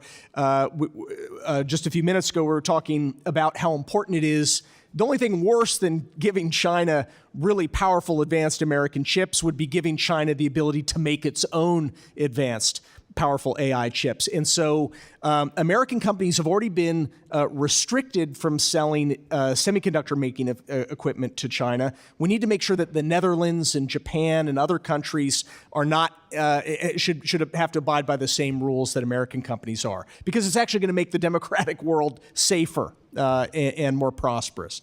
Thank you for your leadership on this. I yield back.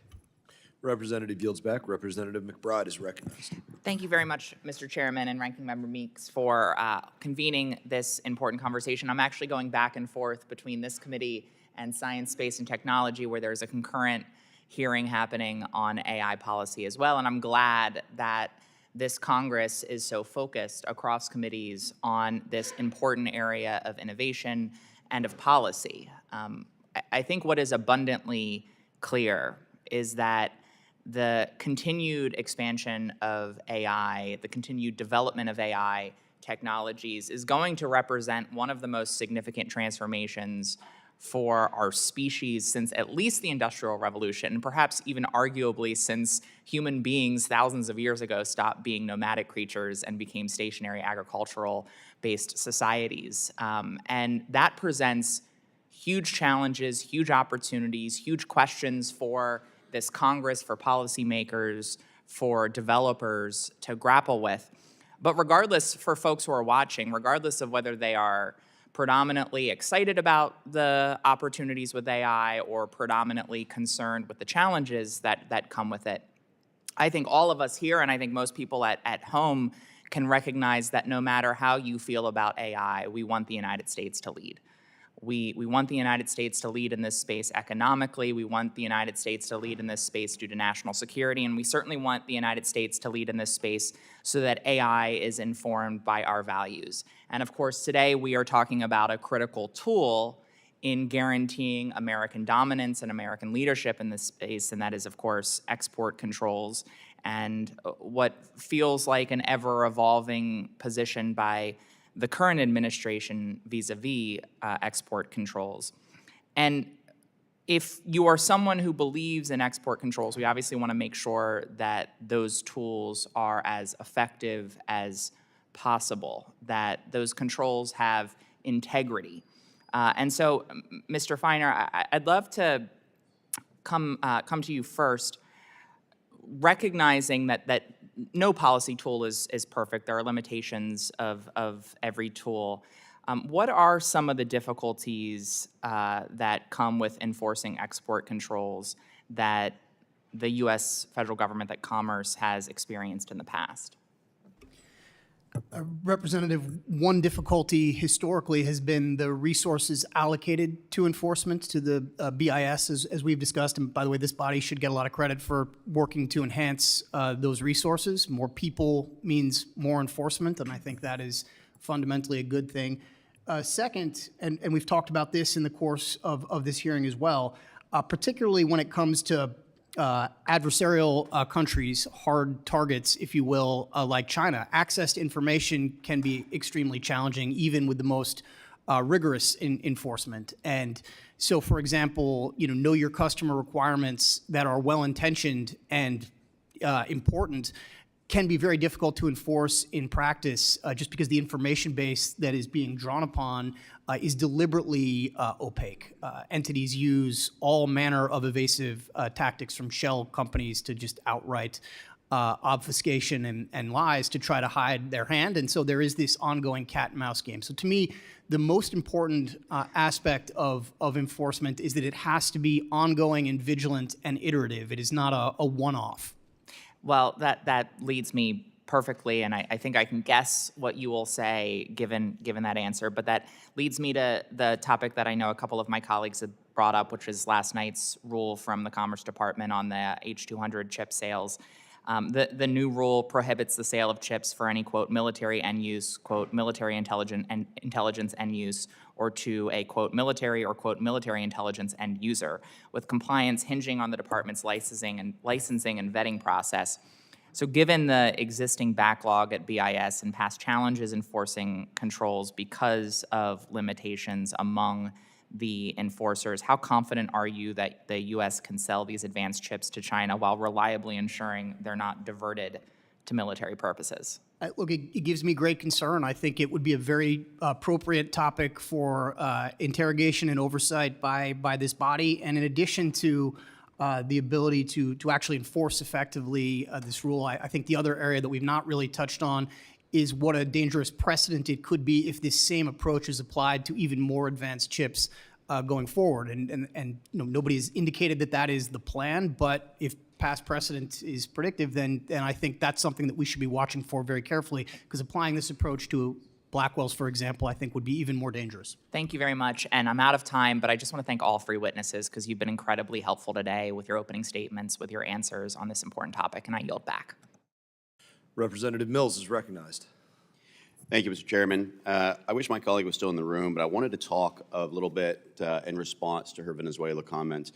You know, as we look at the illegitimate leader of Venezuela, Maduro, and his actual position as a cartel leader, knowing that the president has designated him as a terrorist organization and removed them, what we're missing is this.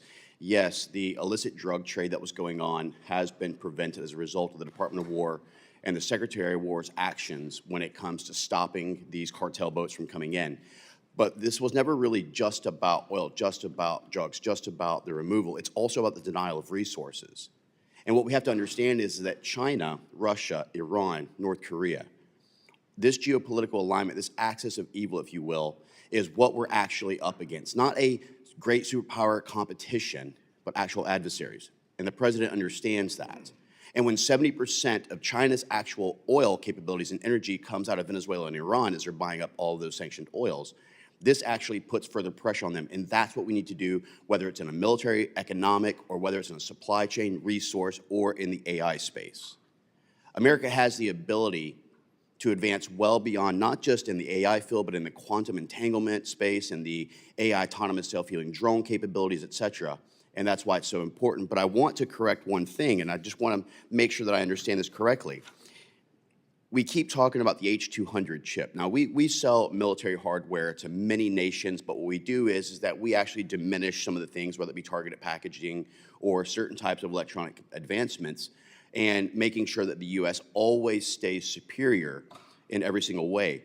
But what would be the categorization of the H200 in, I guess, a similar thing to the 950 that Huawei makes?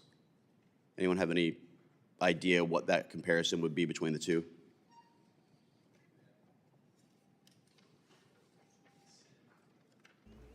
Yeah, I think there are a number of different dimensions that these things get measured on in terms of whether it's literally processing power, memory, and so forth. Depending on your dimension, H200 is sort of comparable or superior to the best that China otherwise has. And I would just also note that China is not one of the countries to which we send weapons with slightly reduced targeting packages. Correct. Well, look, at the end of the day, we need to ensure that we're always going to be ahead when it comes to China and the CCP. We need to understand their threat that they play in the Indo-PACOM, but also looking at the advancement of the Trump corollary to the Monroe Doctrine to keep the Western Hemisphere secure and safe, and that's all well and fine. But according to NVIDIA, when they talked about the H200 chip, they talked about the 950 being almost to an equivalent, and looking at the 960 that they're developing for 2027 and the 970, which is looked to be developed in 2028. And I just wanted to get your thoughts on that. Yeah, I think there's a question of qualitative improvements by Huawei and the quantitative. Qualitatively, it's going to be a few years, according to Huawei's own analysis and analyses of their analysis, looking at that. It's going to be a few years before they catch up to H200s. But even then, they're not going to be able to make nearly as many of them as what we're preparing to sell. So it's like right now, Huawei is a bunch of MiG-21s. Getting a little rusty. They're trying to buff them and shine them. H200s are F-35s, and we're saying, well, hey, we're giving F-35s, but we're going to have this great F-47 just around the corner.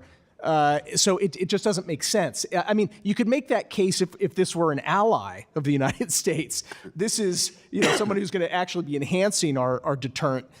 This is straight into the hands of a sworn enemy. I mean, that's how they talk about us, right? That's exactly right. And not to mention just a sworn enemy, but they've gone after the idea of that geopolitical alignment to essentially try to eliminate the U.S. dollar as a global currency. That was their entire intent. That was the intent of the Belt and Road Initiative, was to gobble up all the natural resource capabilities, rare earth mineral mine capabilities, which is why they were so invested in the 15 of 16 rare earth mineral mines in Africa. Now, I wanted to talk about capacity, because one of the things that the Department of Commerce had talked about before is that Huawei can only produce about 200,000 AI chips in 2025, but it showed that they had actually shipped about 800,000. And so I wanted to validate, is that actually true, or is that some type of a propagandized messaging out of the China CCP? So in terms of the demand signal, so what I'm reading is that Chinese companies are ordering millions of H200s. It's not clear whether the Chinese government is going to allow them to import that many, because they actually banned that today, by the way. As of today, China actually banned and denied the actual approval of the H200s from coming into China, and that was just released a little bit ago. So to your point. It looks like they're going to approve Chinese companies buying H200s. In some cases, they're going to say, well, you can buy them to build data centers outside of China to wipe out American hyperscalers' business. And that's ultimately their job. And as the emeritus chairman had said, China's always been about stealing intellectual property from American businesses. We have to protect American businesses, American ingenuity. We need to advance the America First agenda, and the way we do that is to make sure that we are always at the advancement above China and our adversaries. With that, I yield back. Representative Self. Thank you, Mr. Chairman. I want to go back to our allies, because the Europeans and the Japanese, are you convinced, and we'll go down the line left to right, that our trilateral negotiations have reached the point where our allies understand our concerns? I'm sorry, sir, that our allies have understand our concerns about their lesser export controls to China. I see. They certainly know. They've heard those arguments made extensively by the last three administrations. So what progress have they made specifically? I would actually defer to John Feiner on where we were a year ago. Okay. Sure. So when it comes to the most advanced tools that are manufactured in Japan and the Netherlands and the United States, I think we're basically at a level of parity when it comes to controls. When it comes to other manufacturing tools, our allies have not yet caught up to our standard, and I think it is an appropriate area of diplomatic focus, has been for the last several administrations, try to bring them up to our standard. The concern is that if and as we reduce controls that are placed on chips, which is a sort of a U.S. Area of advantage and capability, advantage our companies by reducing those controls, they will actually draw our partners the opposite lesson, which is that they are in some way entitled to reduce the controls on their companies, not increase them, which is what we need. And I think that's reasonable. Look, we've spent 30, 40 years trying to bring China into international order. And yet now, today, they have permanent normal trade relations status under Bill Clinton in 1997. They still have developing nation status through the UN and the World Bank, although I think they have now declared they won't use it, although I think that's a tactical. So do our export controls offset the advantages that China has through PNTR and developing nation status?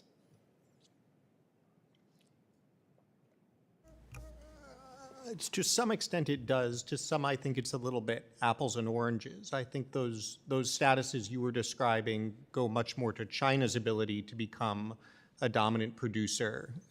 Mr. Pottinger was telling the story earlier of how they went to dominate telecommunications, for instance, and our granting of these statuses and treatment to them have let them take over so many of these areas. I think it's safe to say that if we don't have export controls, if we make the same mistake yet again of charging in and trying to addict them to our technology and giving them our tools, they will turn around and use those statuses that they have to dominate these areas as well. Yeah, and I think that's my concern. I want to go back to, I want y'all to correct something, because we have heard, and I think there's a message out there that China is not producing military chips. They're trying to go into the domestic market. And I think that's probably a messaging campaign on theirs. Can you either verify that they are more concerned about their domestic use of chips as opposed to their military, which I think is absolutely ridiculous, because I think they intend to build military. Can you comment on that? Yeah, I mean, the Chinese strategy, well-worn playbook is capture, copy, and kill. Capture American technology and replicate it, copy it, and then kill the American industry that provided it in the first place, and then dominate. I mean, it's explicit. Their Made in China 2025 strategy, which is working out in many areas, it's a 10-year-old strategy, calls for China to have a monopoly or virtual monopoly globally in most of the important technologies of this century. I think it speaks for itself. Just to add briefly, it's important again to remember that this is an authoritarian communist country, right? We have US tech companies that may choose not to do business with the Department of Defense. The idea that DeepSeek would develop some sort of breakthrough that could be valuable to the military and then turn around and say to the Chinese Communist Party, I'm sorry, we agreed we weren't going to share this with you. It's laughable, and it shouldn't be a basis for how we structure our controls. Yeah, and I just want to, we've had this conversation about this agreement, or this selling our chips, but we all know, and I just want to make this point before my time runs out, that we used to set a limit in Congress, and our BIS in Congress, and then NVIDIA would design a chip immediately underneath that standard. We just need to be careful we don't go back to that model as well. And Mr. Chairman, I yield back. Representative yields back. Representative Dean. Thank you, Mr. Chairman. And thank you to gentlemen for coming in, for testifying on this very, very important set of issues. I apologize, I was delayed in being here because we also had a very important hearing, sadly Democrats only, on the issue of Venezuela and what is next. And I do hope, I implore our chairman to make sure we have hearings, thoughtful hearings, including the White House, the administration, around the attack on Venezuela that was made with thorough planning and exquisite military ability, and absolutely no consultation with Congress. We are Congress. We are able to actually take in sensitive information and make decisions on behalf of the American people. On this set of issues, I thank you all for testifying. Mr. Feiner, I was thinking of you as I read your testimony. You rightly give the Trump administration, first Trump administration, I'll read from your testimony, deserves genuine credit, updating U.S. assumptions and strategies to make competition the hallmark of U.S. policy toward China. In your testimony, you also state that China's leaders increasingly see AI as not just one of many technology priorities, but as the critical technology that will enable their economic and military ambitions. And I'll say it again, their economic and military ambitions. Mr. Cass, you stated, any export of advanced AI chips or chip-making equipment to China must be understood as supporting its military, either by empowering its leading AI labs or by directly providing computing power to the People's Liberation Army. For both of you, can you talk more about what dangerous PRC military capabilities could be enabled by access to the most cutting-edge U.S. chips?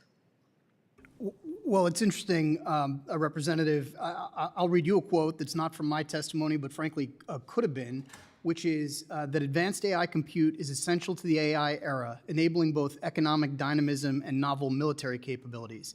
Denying our foreign adversaries access to this resource, then, is a matter of both geostrategic competition and national security.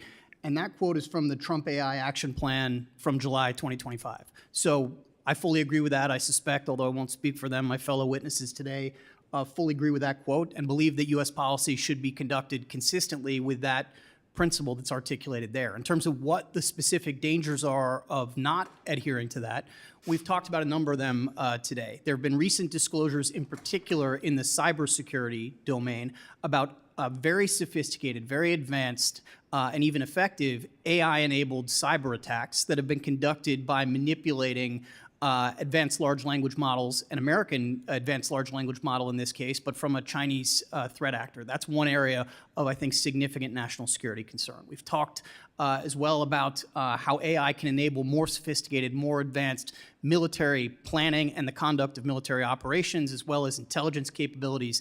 We've talked about the biotechnology implications, including the development potentially of novel weapons and pathogens. The list goes on. But the principle that was articulated in July 2025 by the current administration, I think, is one worth reverting to. And what was the reason for the change? And I want to layer in the 25% fee to the United States government. What happened here? I'm the wrong person to answer what the reason is for the change or internal considerations by this administration. On the fee that you described, again, I think they should answer how they think that is sort of broadly a beneficial thing. But what I would say is another good principle to adhere to is that that fee does nothing to mitigate the national security concerns associated with reducing the export control. So whatever other benefits are perceived, it does not diminish the concerns that I think all of us have expressed about enabling these very advanced chips to go to China. So I don't believe that paying your way out of those national security concerns is a good way to proceed. To your point, and it won't pay your way out. It does not bypass the security concerns. And I know I have limited time, but Mr. Pottinger, Mr. Cass.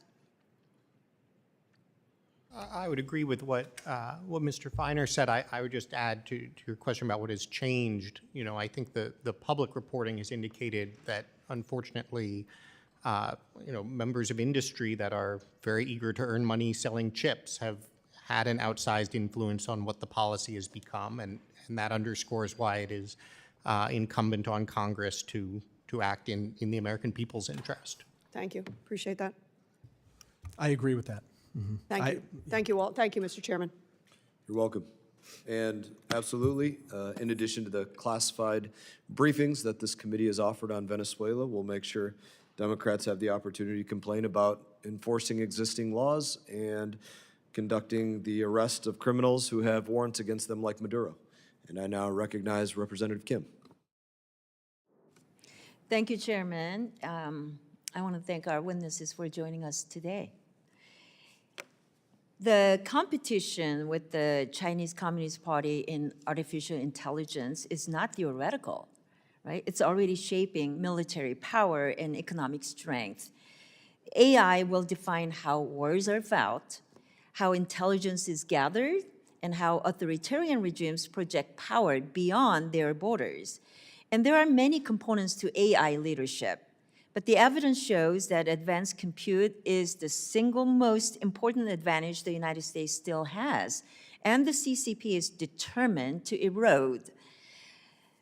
Mr. Pottinger, based on your experience, how critical has chip access been in slowing or accelerating China's military and intelligence modernization?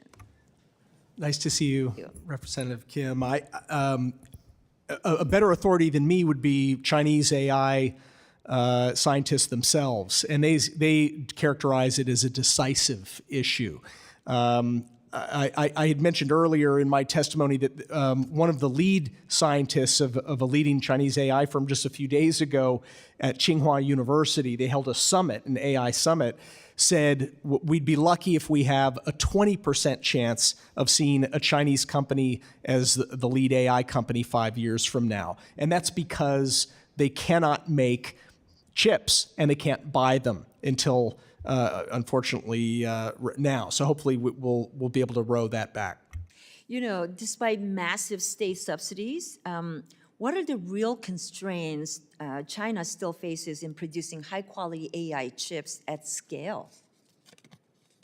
There are many constraints. The equipment is not available for making the most advanced chips like those that are made in South Korea and especially Taiwan, and increasingly starting small in Arizona. And so that is a feature of export controls. And in fact, President Trump in his first term was really laid the foundation for this. The Biden administration built mightily on that foundation, and President Trump in his first few months continued to build on it further until sort of this inexplicable backtracking. You know, are there warning signs that Congress should be watchful for? And that would indicate America's competitive advantage is being eroded before it becomes irreversible. In other words, that the U.S. advantage, we should not take it for granted. Every month counts in this race. We're starting to see AI capabilities really taking transformational flight this year. So every month counts, but my point is that people who argue that export controls are just, they don't work or they eventually atrophy, in this race, where every month counts, they're actually decisive. I think it's the most powerful tool we have to win. You know, thanks to Chairman Mast for introducing AI Overwatch Act, we have now the legislative tool that provides an essential layer of congressional oversight of powerful American chips to make sure we are not ceding our innovative and sensitive technologies to adversaries. I know China is making advanced AI chips, but they also rely on the products that we are also selling to them, right? So I don't know if we need to enable them. But I just wanted to mention that in the time that I have, I want to talk about the export controls, right? They have worked, but only when they're clear, if they are enforced, and if they are aligned with our allies. And I'm concerned that loopholes and weak oversight risk undoing the process that we have made. So let me ask Mr. Cass a question here. Where do you see the greatest disconnect today between stated U.S. export control policy and how that policy is implemented in practice? Well, I think the gap is exactly what we've been talking about here today, which is that our stated policy is we will deny computing capacity to our adversary, and yet our latest policy choices seem to be attempting to supply computing capacity to our adversary. So I guess that's a fairly large gap. Mr. Pottinger, quickly, can you talk about how and where the U.S. export controls on AI chips been effective, and where are the biggest vulnerabilities? They've been extremely effective in restricting frontier models, basically China's ability to catch up with the most powerful AI models. Export controls have prevented China's chip industry from being able to make their own chips and to catch up with Samsung and Taiwan Semiconductor Manufacturing Corp. So according to China's own leaders, Xi Jinping, in a sign of, I think, desperation, not confidence, is just thrown another $70 billion last month at $70 billion US dollars at trying to fix the gaps that they have in chip manufacturing. Great. Well, thank you very much. I yield my time. Representative yields back. Representative Kane.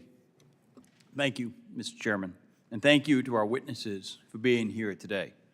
Maintaining American leadership in the AI arms race is critical to America's economy and national security. As the role of artificial intelligence increases, American-made chips have increased in demand globally. While such demand for U.S. exports is encouraging, Congress must work with the Bureau of Industry and Security to ensure that our export control regime prevents bad actors from obtaining powerful AI computing chips. We must ensure that our export controls support American businesses while preserving American security in both physical and the digital realms.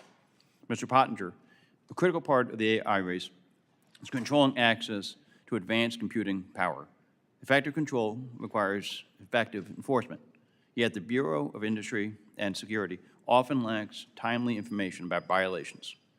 The Stop Stealing Our Chips Act, which I introduced with my colleague, Representative Johnson of Texas, addresses this enforcement gap by creating a whistleblower incentive program. Can we win the AI race with export controls that lack effective enforcement? We cannot.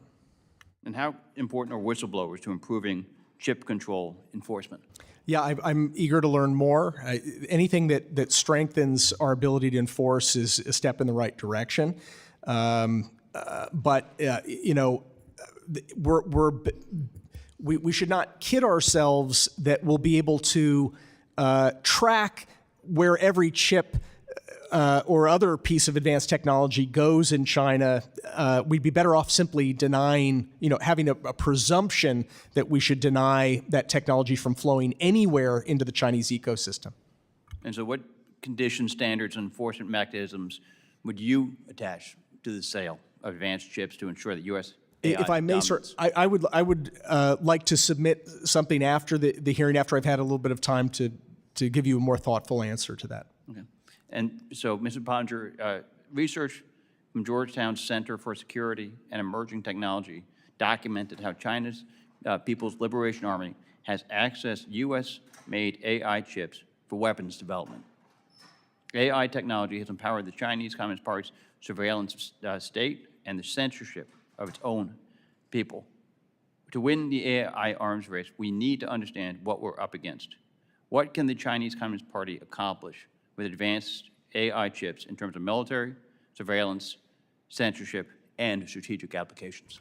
Sky's the limit for them, because this technology is so pivotal that it means that all of it, nuclear weapons, biological weapons. China has a biological warfare program that is in violation of international treaties. Biology is an area where AI in the commercial space is already having major impacts. We should not assume that Beijing isn't looking for advantages from AI for biowarfare, and the list goes on. Thank you. Mr. Cass, when we talk about the AI arms race with China, we often discuss it in national security terms. But what are the economic stakes if China achieves AI dominance?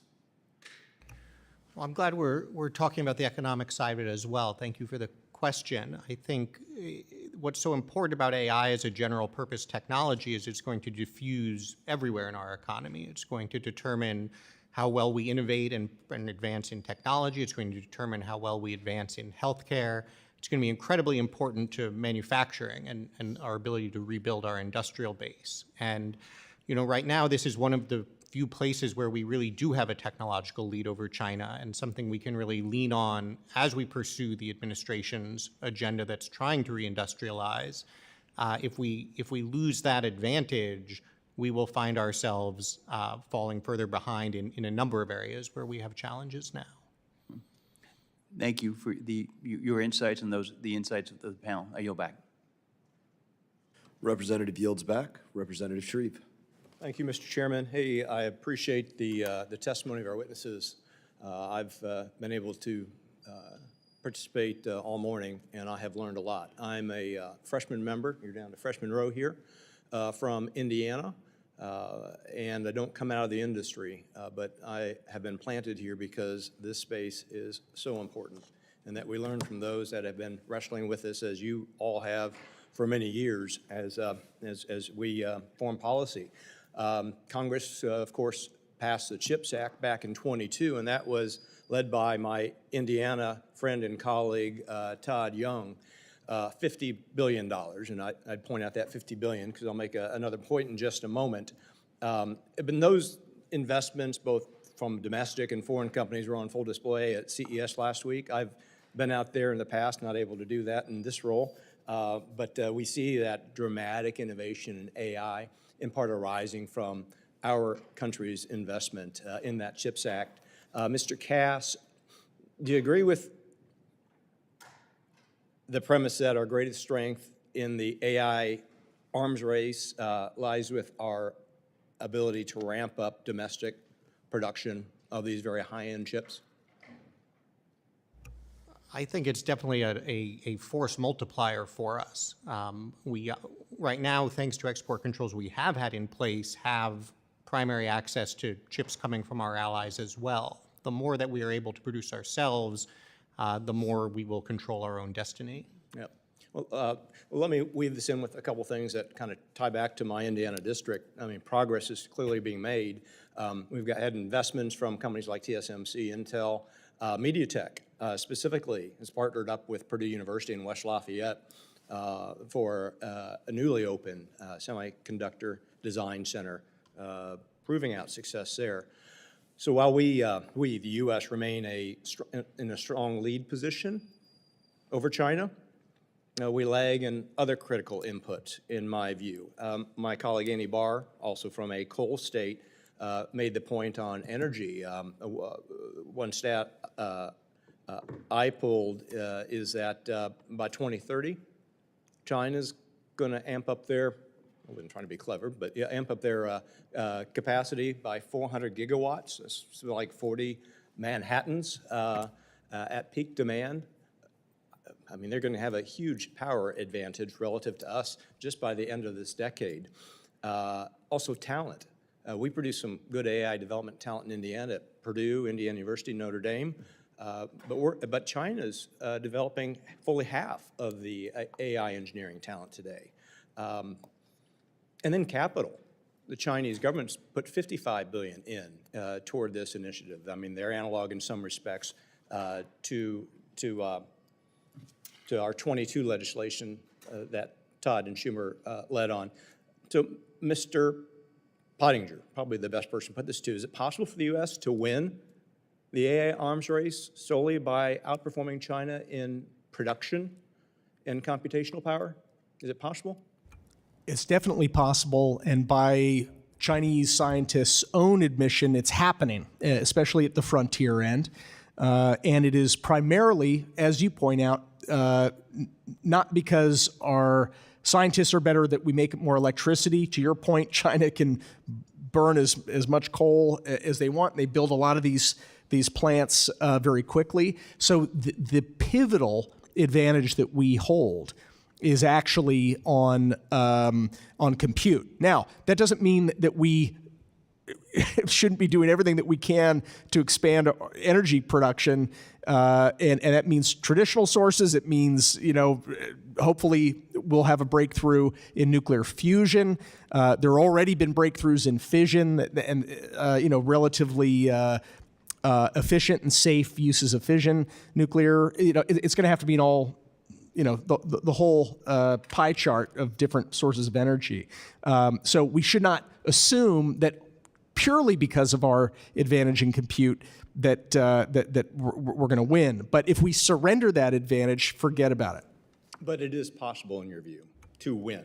Yes. Okay. Absolutely. Very good. My time has expired, and I yield back, Mr. Chairman. Representative Davidson. Thank you, Chairman. Thank you to our witnesses for just a timely, very critical hearing and a topic that is absolutely vital that we get right. So I want to thank all of our witnesses for really one of the most essential subjects that we nail, which is artificial intelligence. I was proud this past month to join Chairman Mast's AI Overwatch Act as a co-sponsor. The reality is that the future of the global economy and our geopolitical security hinges on the future of chips and AI. Congressional oversight on this issue is vital. And I'm also the chairman of the subcommittee for national security and illicit finance. One of our main challenges this year is to update and modernize the Defense Production Act, which of course is used more broadly than in artificial intelligence. And I'll open it up to the panel. As we modernize the Defense Production Act with artificial intelligence in mind, but maybe more broadly, what things are essential that we get right? Well, yeah, I think as your question implies, Congressman, AI, given that we have already a significant advantage in AI, that should be integral to our defense modernization.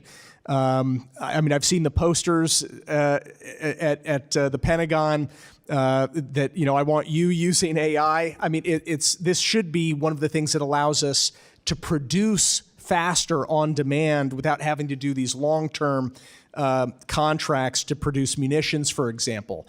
But that would be just one very important example is munitions. It doesn't do us much good to have the most exquisite platforms, ships, aircraft, and so forth in the world if they're going to run out of ammo quickly. Yeah, thank you for that. Mr. Feiner? First of all, I agree with everything Mr. Pottinger just said. I would only add, and I'd want to come back with a more sort of specific answer as to the key areas, that the United States does not have state-owned enterprises that the government can just simply direct in areas of strategic importance or policy priority.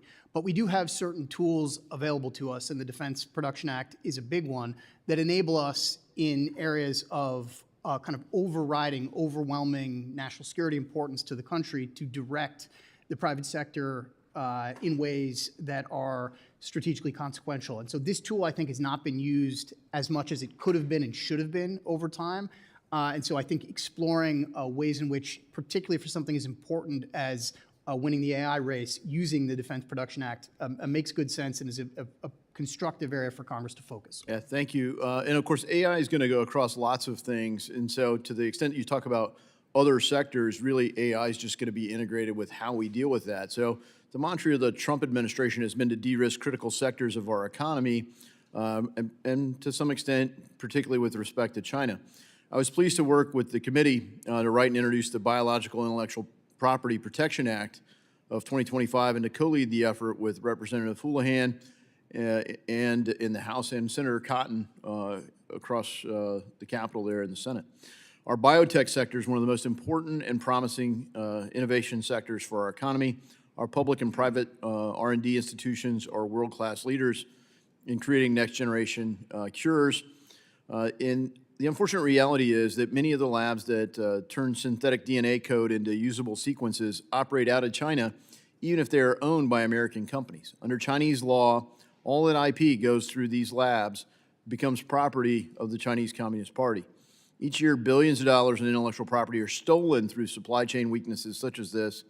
Our bill would allow existing export control policies to regulate export of high-value biotech. Mr. Pottinger, Chinese IP theft spans nearly every information sector of the economy. How can we use export control policy to mitigate these risks? I would still go back to the controls on powerful chips, and since AI is going to sort of supercharge China's advances or ours in the biotech space, so I think that this could be pretty powerful if we actually row back the mistaken decision to start providing China with advanced AI computing capacity. It actually gives us a leg up in biotech. Yeah, thank you, and I yield back. Representative yields back. Representative Smith. Thank you so much, Mr. Chairman. Thank you for calling this very important hearing. I read with great interest, Mr. Pottinger, your essay that you would send to us. Very well done. You point out that why 2026 could prove as important as 1989 and then build a narrative based on that. I would say one of the most important transformational things that happened under the Clinton administration was on May 26, 1994, Bill Clinton delinked human rights from trade. In a bipartisan way, we opposed that vigorously. I went to China before he did it because there were indications he was going to, which would just unleash hell on the human rights community there, democracy activists, and of course put us and everyone else at risk. And he just did it. And then by the end of the 1990s, or near the end, Christopher Cox did that very, very important piece, the Cox Commission, about how there was such a transfer and courtesy of U.S. corporations and multinational corporations of so much of our technology.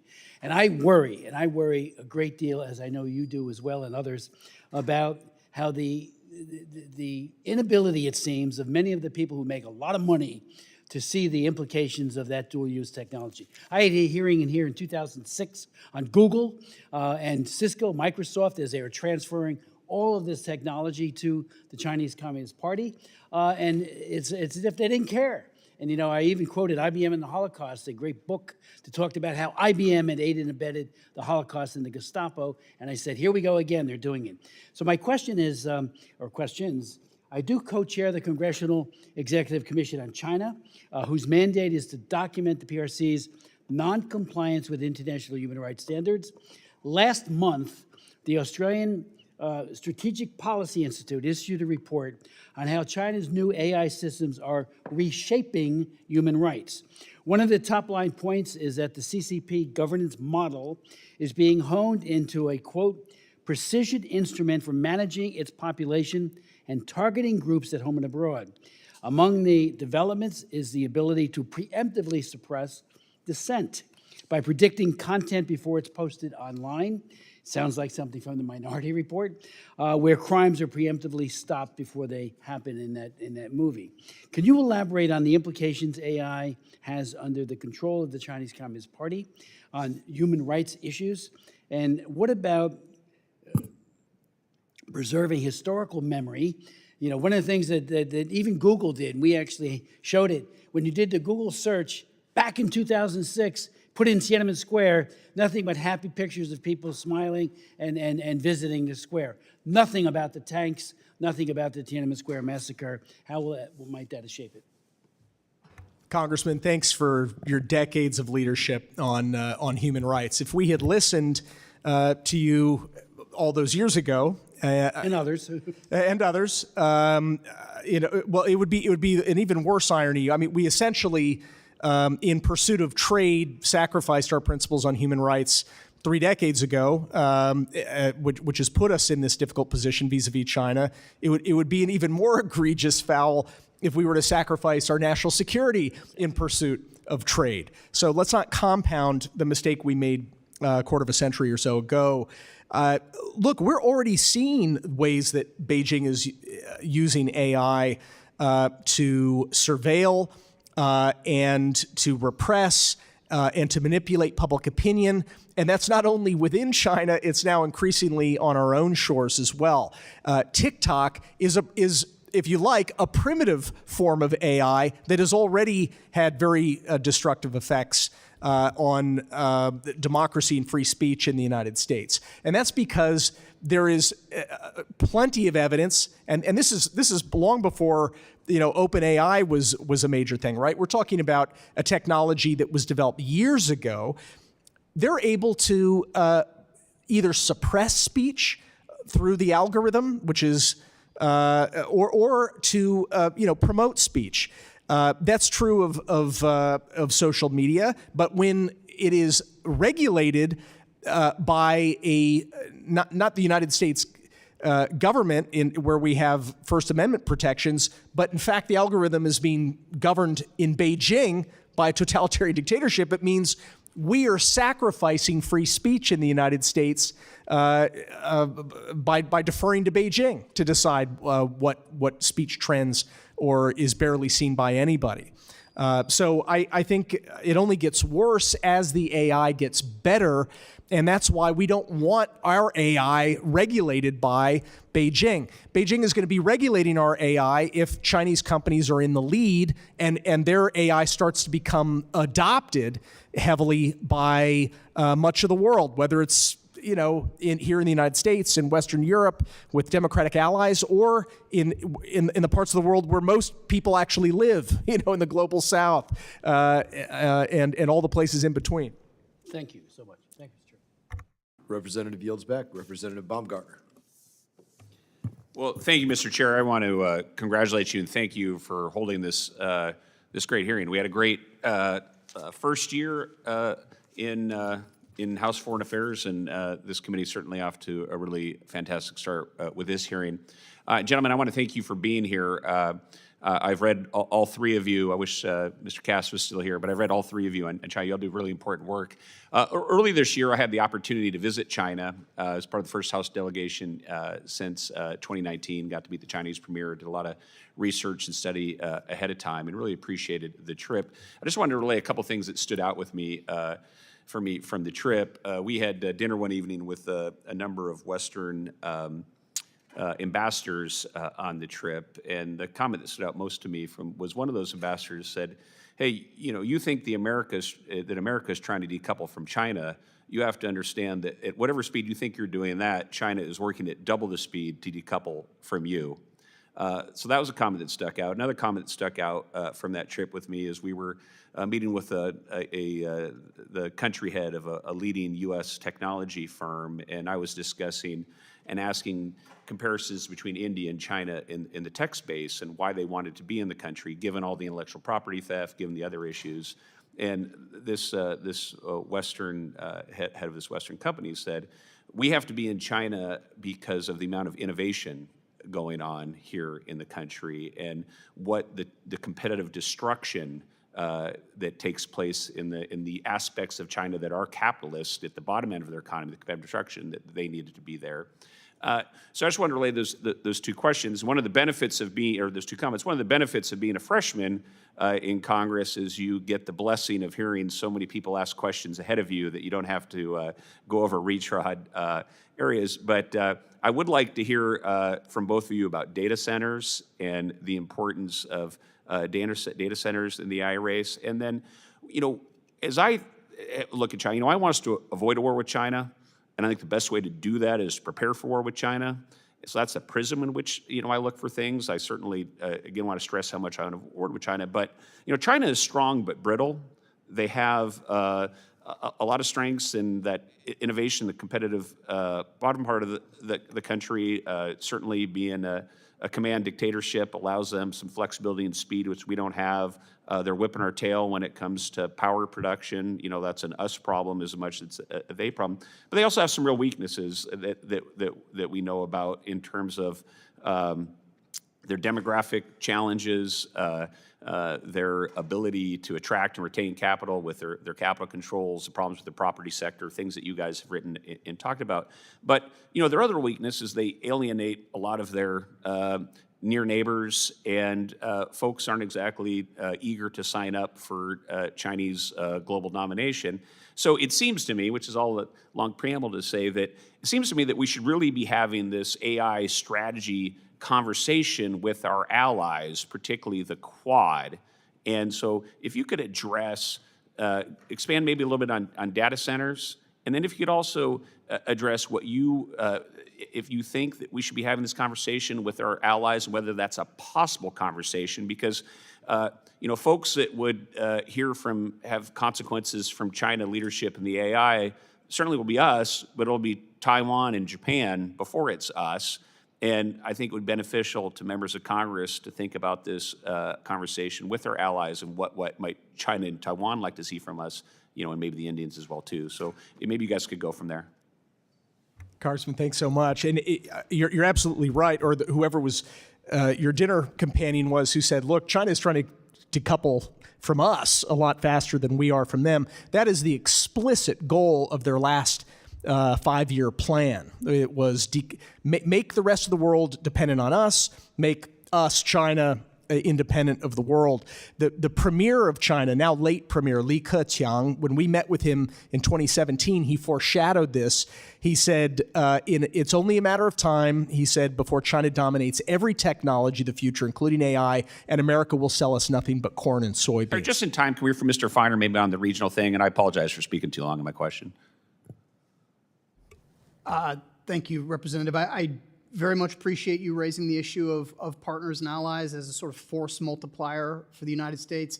It is a unique American advantage in the world. There is no other country that has this network of relationships around the world that we have. Certainly China does not have that, largely because, as you indicated, they have a tendency, thankfully, to overplay their hand, behave in a coercive manner, and alienate countries that might otherwise be at least somewhat sympathetic to some of what they're trying to accomplish, which gives a big opening for the United States.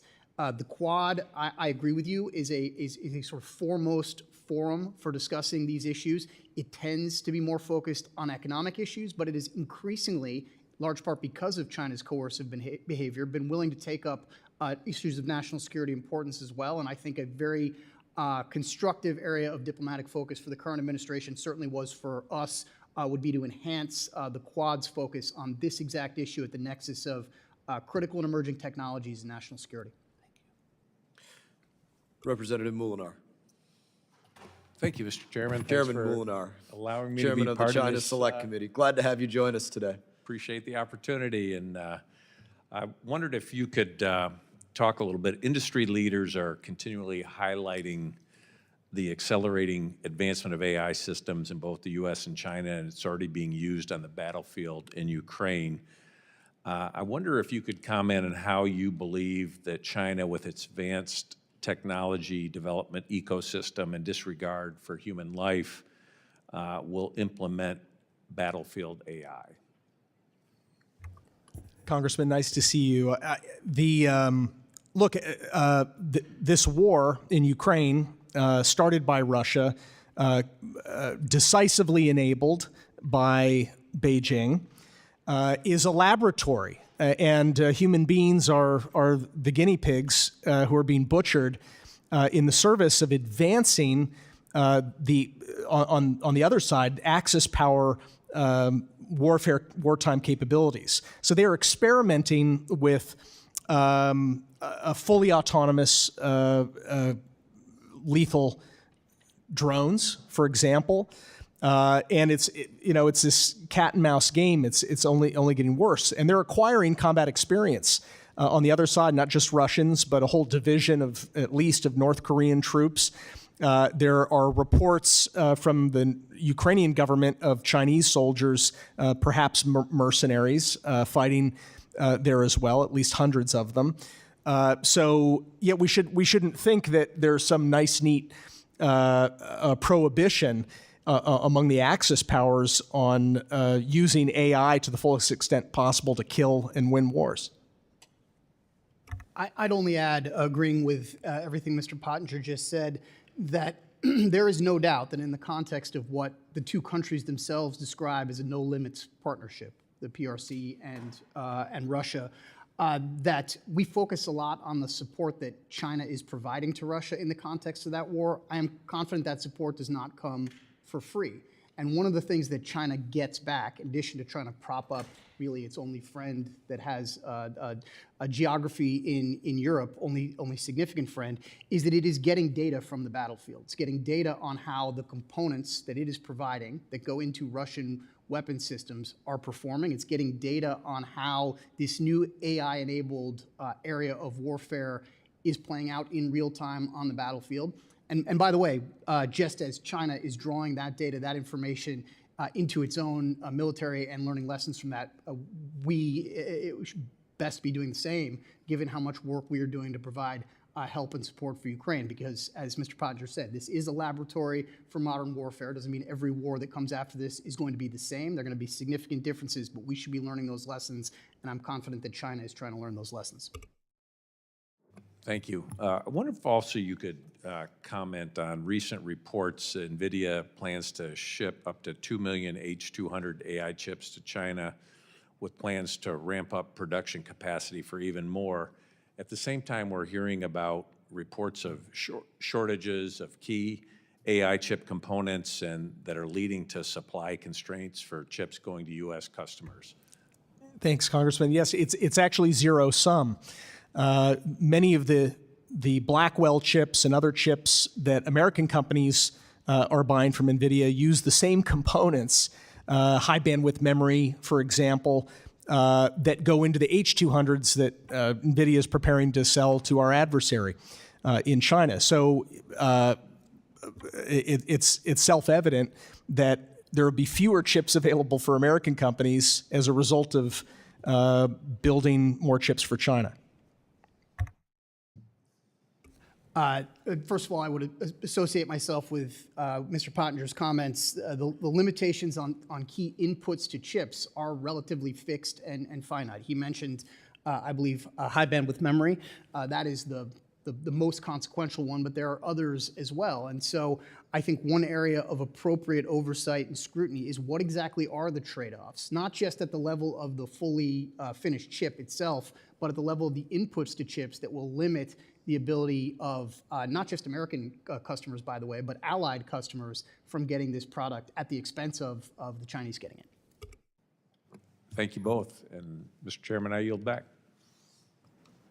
Yeah. Mr. Rice, I have to go to Representative McCormick, if you don't mind, and we'll go to you right after that. Representative McCormick. Thank you, Chairman, and thank you, Mr. Rice, for yielding. Thank you for both being here on this very important topic today. I'm really excited about it because it actually talks about the future of our industry and our prominence in the world right now. I think it's been clear that our company should be the foundation of the global AI stack, and sometimes that's in jeopardy when we put limitations on our ability to sell abroad. One of the things that I was really excited about is when the President lifted the prohibition on exporting the H200 chips from NVIDIA, realizing that it's probably not even the second, it's not first tier, it's not probably even second tier, it's mainstream type chips that can be used on multiple computers and other technologies. But if we don't sell it to China, my question to you, Mr. Pottinger, is do you think that we become replaced by Huawei and other places that can produce something similar, and then we no longer become the industry standard, we become essentially the beta instead of the VHS for those people old enough to remember? Thanks, Congressman, for the question.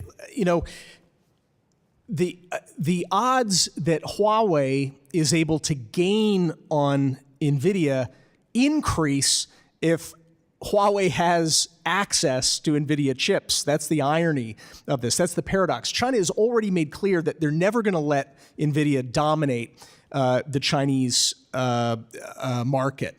In fact, even though the administration has offered H200, NVIDIA is offering perhaps millions of these chips, the Chinese government has not actually said that it's going to allow all of that to be imported, specifically because they want to make sure that they are providing, mandating the purchase of Huawei chips. So the goal, the explicit goal in Chinese policy and from the Chinese Semiconductor Industry Association is to ensure that Huawei dominates the Chinese market eventually, no matter what. So what's interesting about that, we kind of brought this on ourselves when we limit our ability to sell abroad.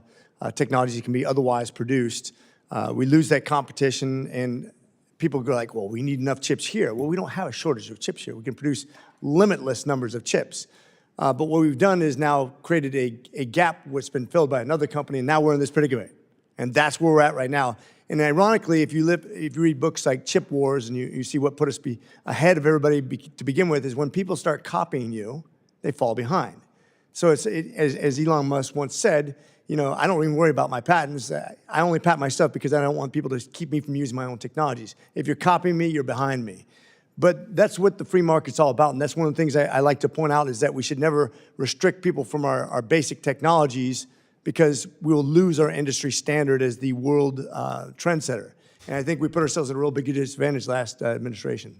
I agree with you. When we're talking about free market economies, friendly rule of law, law-abiding democracies, I'm in favor of not restricting, at least allowing significant access by friendly countries to that stuff. China is not a free market system. It is a totalitarian dictatorship. And so, by the same, just like we wouldn't want to sell them F-35s in the interest of a free market, we should not be selling them, AI that they could use to create commercial and military dominance. Sure, and I'll point out, once again, the H-200 is not a problem in that regard, so I'm glad the administration has taken the lift off that. Mr. Feiner, the GAIN AI Act, which is no longer an issue right now, but that's the kind of stuff that worries me when we start talking about a bill that would have restricted exports to China and other countries on the false promise the United States does not have access to chips. And I'm talking about the ability to produce enough for us here domestically. Do you think it's a good thing that we got rid of that, or do you think there's another way to look at this? Because I personally think we have plenty of chips as long as we don't inhibit ourselves. Representative, I do support, without going into one particular piece of legislation or another, increased activity by this committee, by this body, to look at the concerns that we've expressed, those of us on this panel today, about the Chinese getting access to the most advanced technology that the United States produces. So whether it's the approach that you just described in that former piece of legislation or others that I understand are under discussion, I am for taking a hard look at this from this body, because I believe that U.S. policy is most effective when the executive branch and the legislative branch are taking mutually reinforcing steps consistent with our national security. And I do have concerns that the number of chips that can be produced is finite. Maybe it meets today's demand, maybe it doesn't, but by all accounts, demand is exploding, it predicted to explode in the years ahead. And there will be some trade-off as to who gets access to this most important input into the AI race that we've been discussing. Hopefully we can adjust on the go. Thank you so much for the time, Mr. Chair. Representative Issa.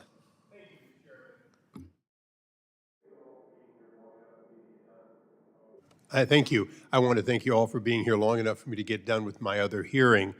I'm going to throw some numbers out here quick. Broadcom, $10.5 billion. Texas Instrument, $3 billion. Micron, $3.5 billion. NVIDIA, $17 billion, 13% market share. AMD, $6.2 billion, 24% market share. Qualcomm, in my district, $25.7 billion, 66%, and Intel, 29%, or $15 billion. That's the percent of that these U.S. companies have in sales currently to China. Those numbers ring pretty true to you? I'll take your word for it, sir. Okay, so is it fair to say, no matter what we might want to do, that we have a problem here, which is we are addicted to selling to China, just as we are addicted to buying from China? Is that sort of, using the addiction word, pretty fair?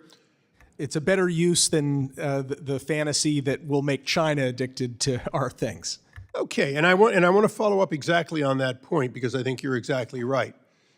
China wants one of everything we have, and notwithstanding Dr. McCormick, having been a manufacturer and a patent holder, I can tell you that I have the same product but cheaper is why you do enforce your patents often, is that even if they're copying and stealing your market share and dramatically undercutting you so you never get the volume on your innovation, you never pay for your innovation. So we have twofold. Clearly, Qualcomm cannot give up 2/3 of its sales today, particularly when those sales end up in Android products around the world that, if they were substituted, would effectively mean that they'd only be selling a fraction of that, and only for the U.S. market. So I want to follow up with one concept for this committee. During the Cold War, we decoupled from the Soviet Union. Midway through the Cold War, when Henry Kissinger, very rightfully so, saw an opportunity to create a wedge between China and Russia, we created an opening into China. That opening was, in fact, to deny, to a great extent, the Soviet Union that relationship where us versus them was the two of them.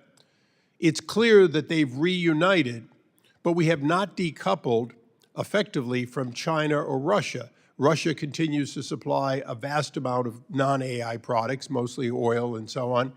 But China is both their crutch and our dependency. So is it fair to say at the conclusion of this that if we're going to win in AI, we have to wean ourselves off of dependency, decouple, while in fact continuing to push forward, that we have to do both if we're going to win the AI battle? I agree with the sentiment. Yeah. So if I could put it in the simplest terms, one that even a publicly educated kid like me would understand, we are back into a Reagan us or them time. The us is the free world, and the them is best known for China and Russia and their immediate allies. And that in an us or them world, as Ronald Reagan, when asked about what his strategy was, said, "We win, they lose." Is that really where we are again? Exactly where Reagan inherited the Cold War, that we have to, in fact, win this by decoupling and by causing the rest of the free world to also decouple? I think China is already decoupling rapidly from us, much faster than we've been able to from them. And I'll follow up with that. Mm-hmm. If they decouple before we decouple, will they in fact have leverage with us that we cannot overcome? That's their explicit strategy, what you just laid out. Okay, in the 36 seconds left, if we do not provide the energy necessary to have our AI be ahead of their AI, if we do not ensure that the fabrication capability and the other technologies are invested in, do we lose that us or them advantage, one in which China then has the opportunity to deny us the ever getting back to a lead? That is a very real and substantial risk. And I think, Mr. Chairman, you have made this the most important hearing, not just of the day or the week, but perhaps of this Congress, because it does give us an opportunity to understand exactly what we're dealing with. And I want to thank you for holding it and yield back. Thank you, Mr. Issa. Representative Moylan. Thank you, Mr. Chairman and Ranking Member. China's premier makes the claim that China seeks the world where the world can cooperate on AI. And he even argues publicly against AI techno monopolies. But that is not true. That's not the game China's playing. For the PRC, the goal has always been AI dominance, capturing the global market and winning the race against the US. Now, PRC is using the full force of its industrial policy to make that a reality. And this matters to the defense of our nation. Just last month, Secretary Bissett said it clearly: a golden dome is meaningless if China surpasses us in artificial intelligence. Now, Guam is America's front line in the Pacific, and just 2 time zones away from Beijing. Losing the AI race has real implications for our island and for a free and safe Indo-Pacific. So we must take a 2-pronged approach, I believe, in leading the world in AI while continuing to make investments in the missile defense system. And Chairman Mast understands this threat, which is why he assembled us together and is putting forth a slate of bills to tackle this problem. And part of tackling this problem is knowing the facts of China's AI ecosystem, from its manufacturing capabilities to its foreign inputs to its AI utilization and compute capacity. Without that awareness, our policymakers are blindly tackling a Goliath in the dark.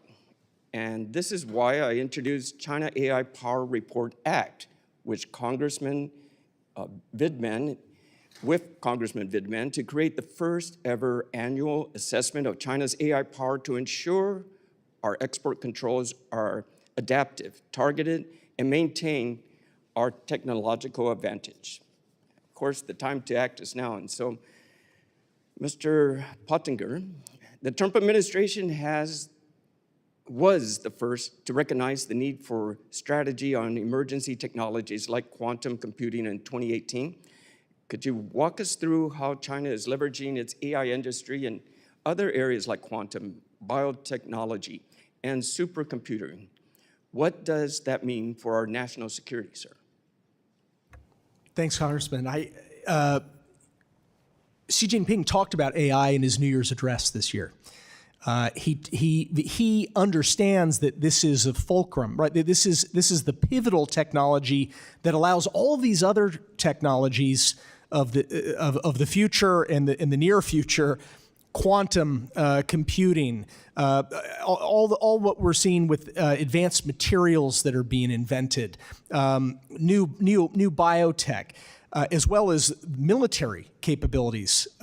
He sees this as so important that he is pulling out all the stops. In fact, while he's been leader, China has now spent more just on semiconductor manufacturing so that they can be very capable in AI. They've spent more than 4 times what Congress passed for semiconductor manufacturing in the Chips and Science Act in 2022, 4 times. Their economy is less than 2/3 our time, and they're spending 4 times that amount of money. So I think that all of those technologies you were mentioning, quantum, actually the lead, I think Xi Jinping is correct in identifying AI as the spark plug that is going to allow either us or a communist regime in China and their friends to dominate in that space. I appreciate it.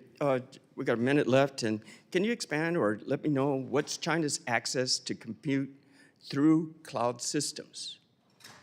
Yeah, that's very, very important. That's one of the big loopholes that the last administration was working to address, and that I think there's still a lot of work to be done.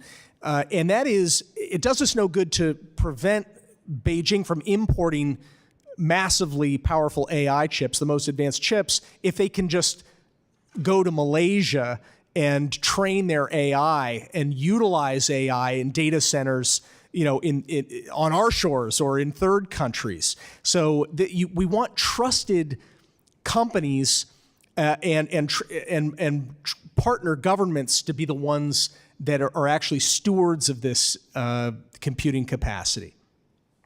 Appreciate it. Thank you very much to the panel. Thank you, Mr. Chairman. Thank you. Representative Fine.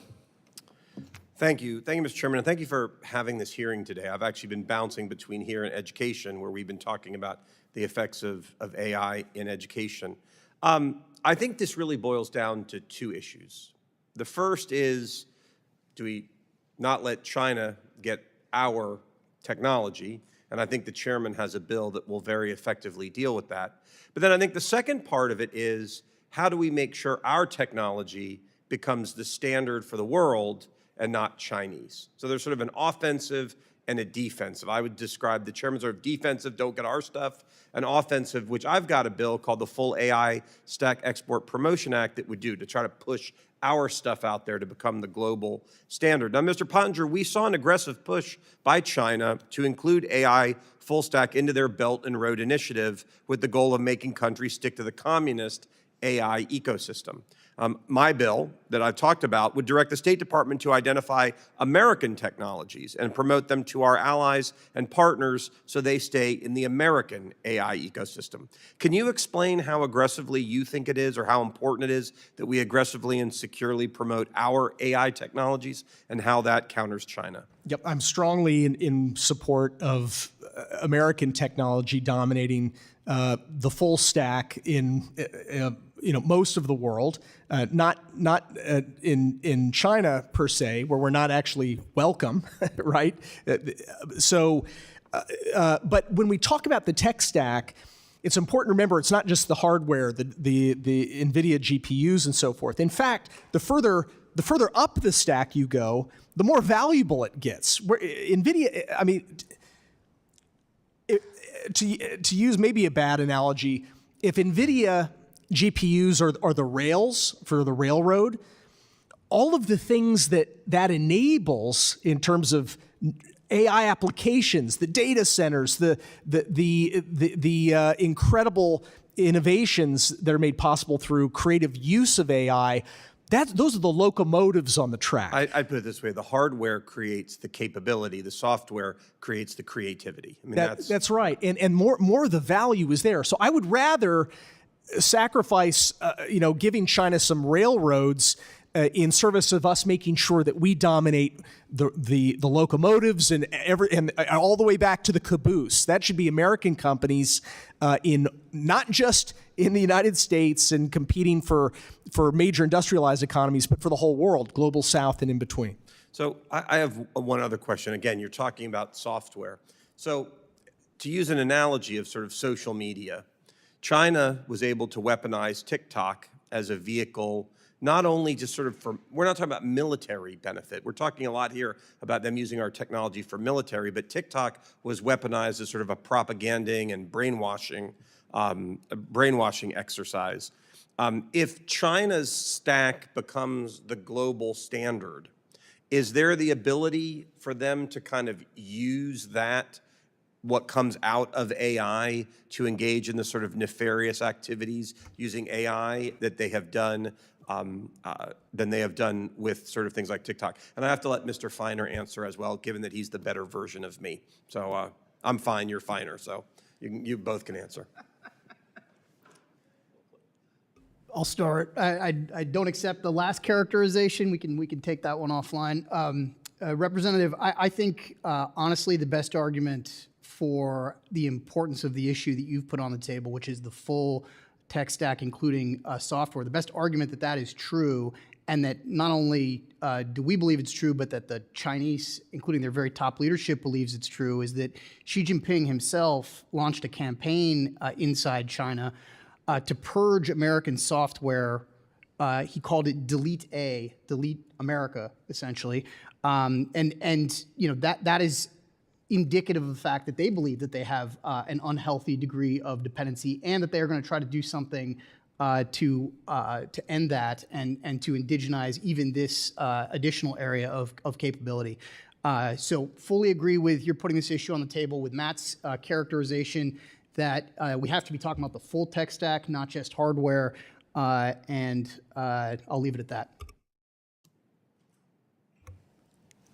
Quickly. Yeah, I associate myself with those remarks. Okay. Yeah, look, what I would say is China sees us as the enemy. It's high time we do the same. So with that, I yield back. Thank you. Gentleman yields back. We're going to conclude this hearing. I have a number of thanks to give. I want to start by thanking our panelists. Your testimonies were invaluable, so thank you. I think it says a lot, the number of members that came here to ask you questions and hear your responses. They valued what it is that you have for experience and what you brought here to say. I want to thank our members for their participation. I want to thank the administration because this is something that they are working on, that they are rapidly looking at, both from the Department of War to the Department of Commerce. People have seen, obviously, BIS put out rules even as late as last night, looking to codify as members of Congress what takes place to make sure that anything that's exported doesn't rise above thresholds that we're going to have operating here in the United States of America, and that we're going to make sure things don't go to end uses for adversaries like China and Russia, Iran. And I think we can chalk Venezuela off the table in part, and we're probably pretty close to chalking Iran off the table in part, and Cuba's probably close to that list as well. But the administration is paying attention to this issue, and I thank them for that. And I thank your work, specifically, Mr. Pottinger, your work in this space previously. You helped advance and create that gap for the United States of America with what your work was in the 45 administration, and I thank you for that. And I want to thank, not to diminish anybody else, I want to thank our entrepreneurs in this country, number one. Our tech entrepreneurs and those companies and those engineers and the people working in places from Silicon Valley to Texas to Florida to every other state and beyond in this space. You've made such capable tech, such a capable stack, everything that you outlined incredibly well, that we have to have a hearing like this because, like I opened up with in my opening remarks, when we're talking about chips, it's not just kids that are playing first-person war-fighting video games. It is affecting real war, real weapons systems, real battles, real decision-making, and real casualties. Those are some of the stakes. The stakes go well beyond that, but those are just some of the stakes. about what is at play in this debate. And so I thank everybody for bringing in their expertise. I thank industry for their effort to educate Congress over the last year and beyond. Very specific effort by industry to come in behind closed doors, talk to members of Congress about every level of the stack and what we should be thinking about, concerned about, educating people has been a very purposeful effort in that. I thank, again, the witnesses for your testimony, members for their questions, and members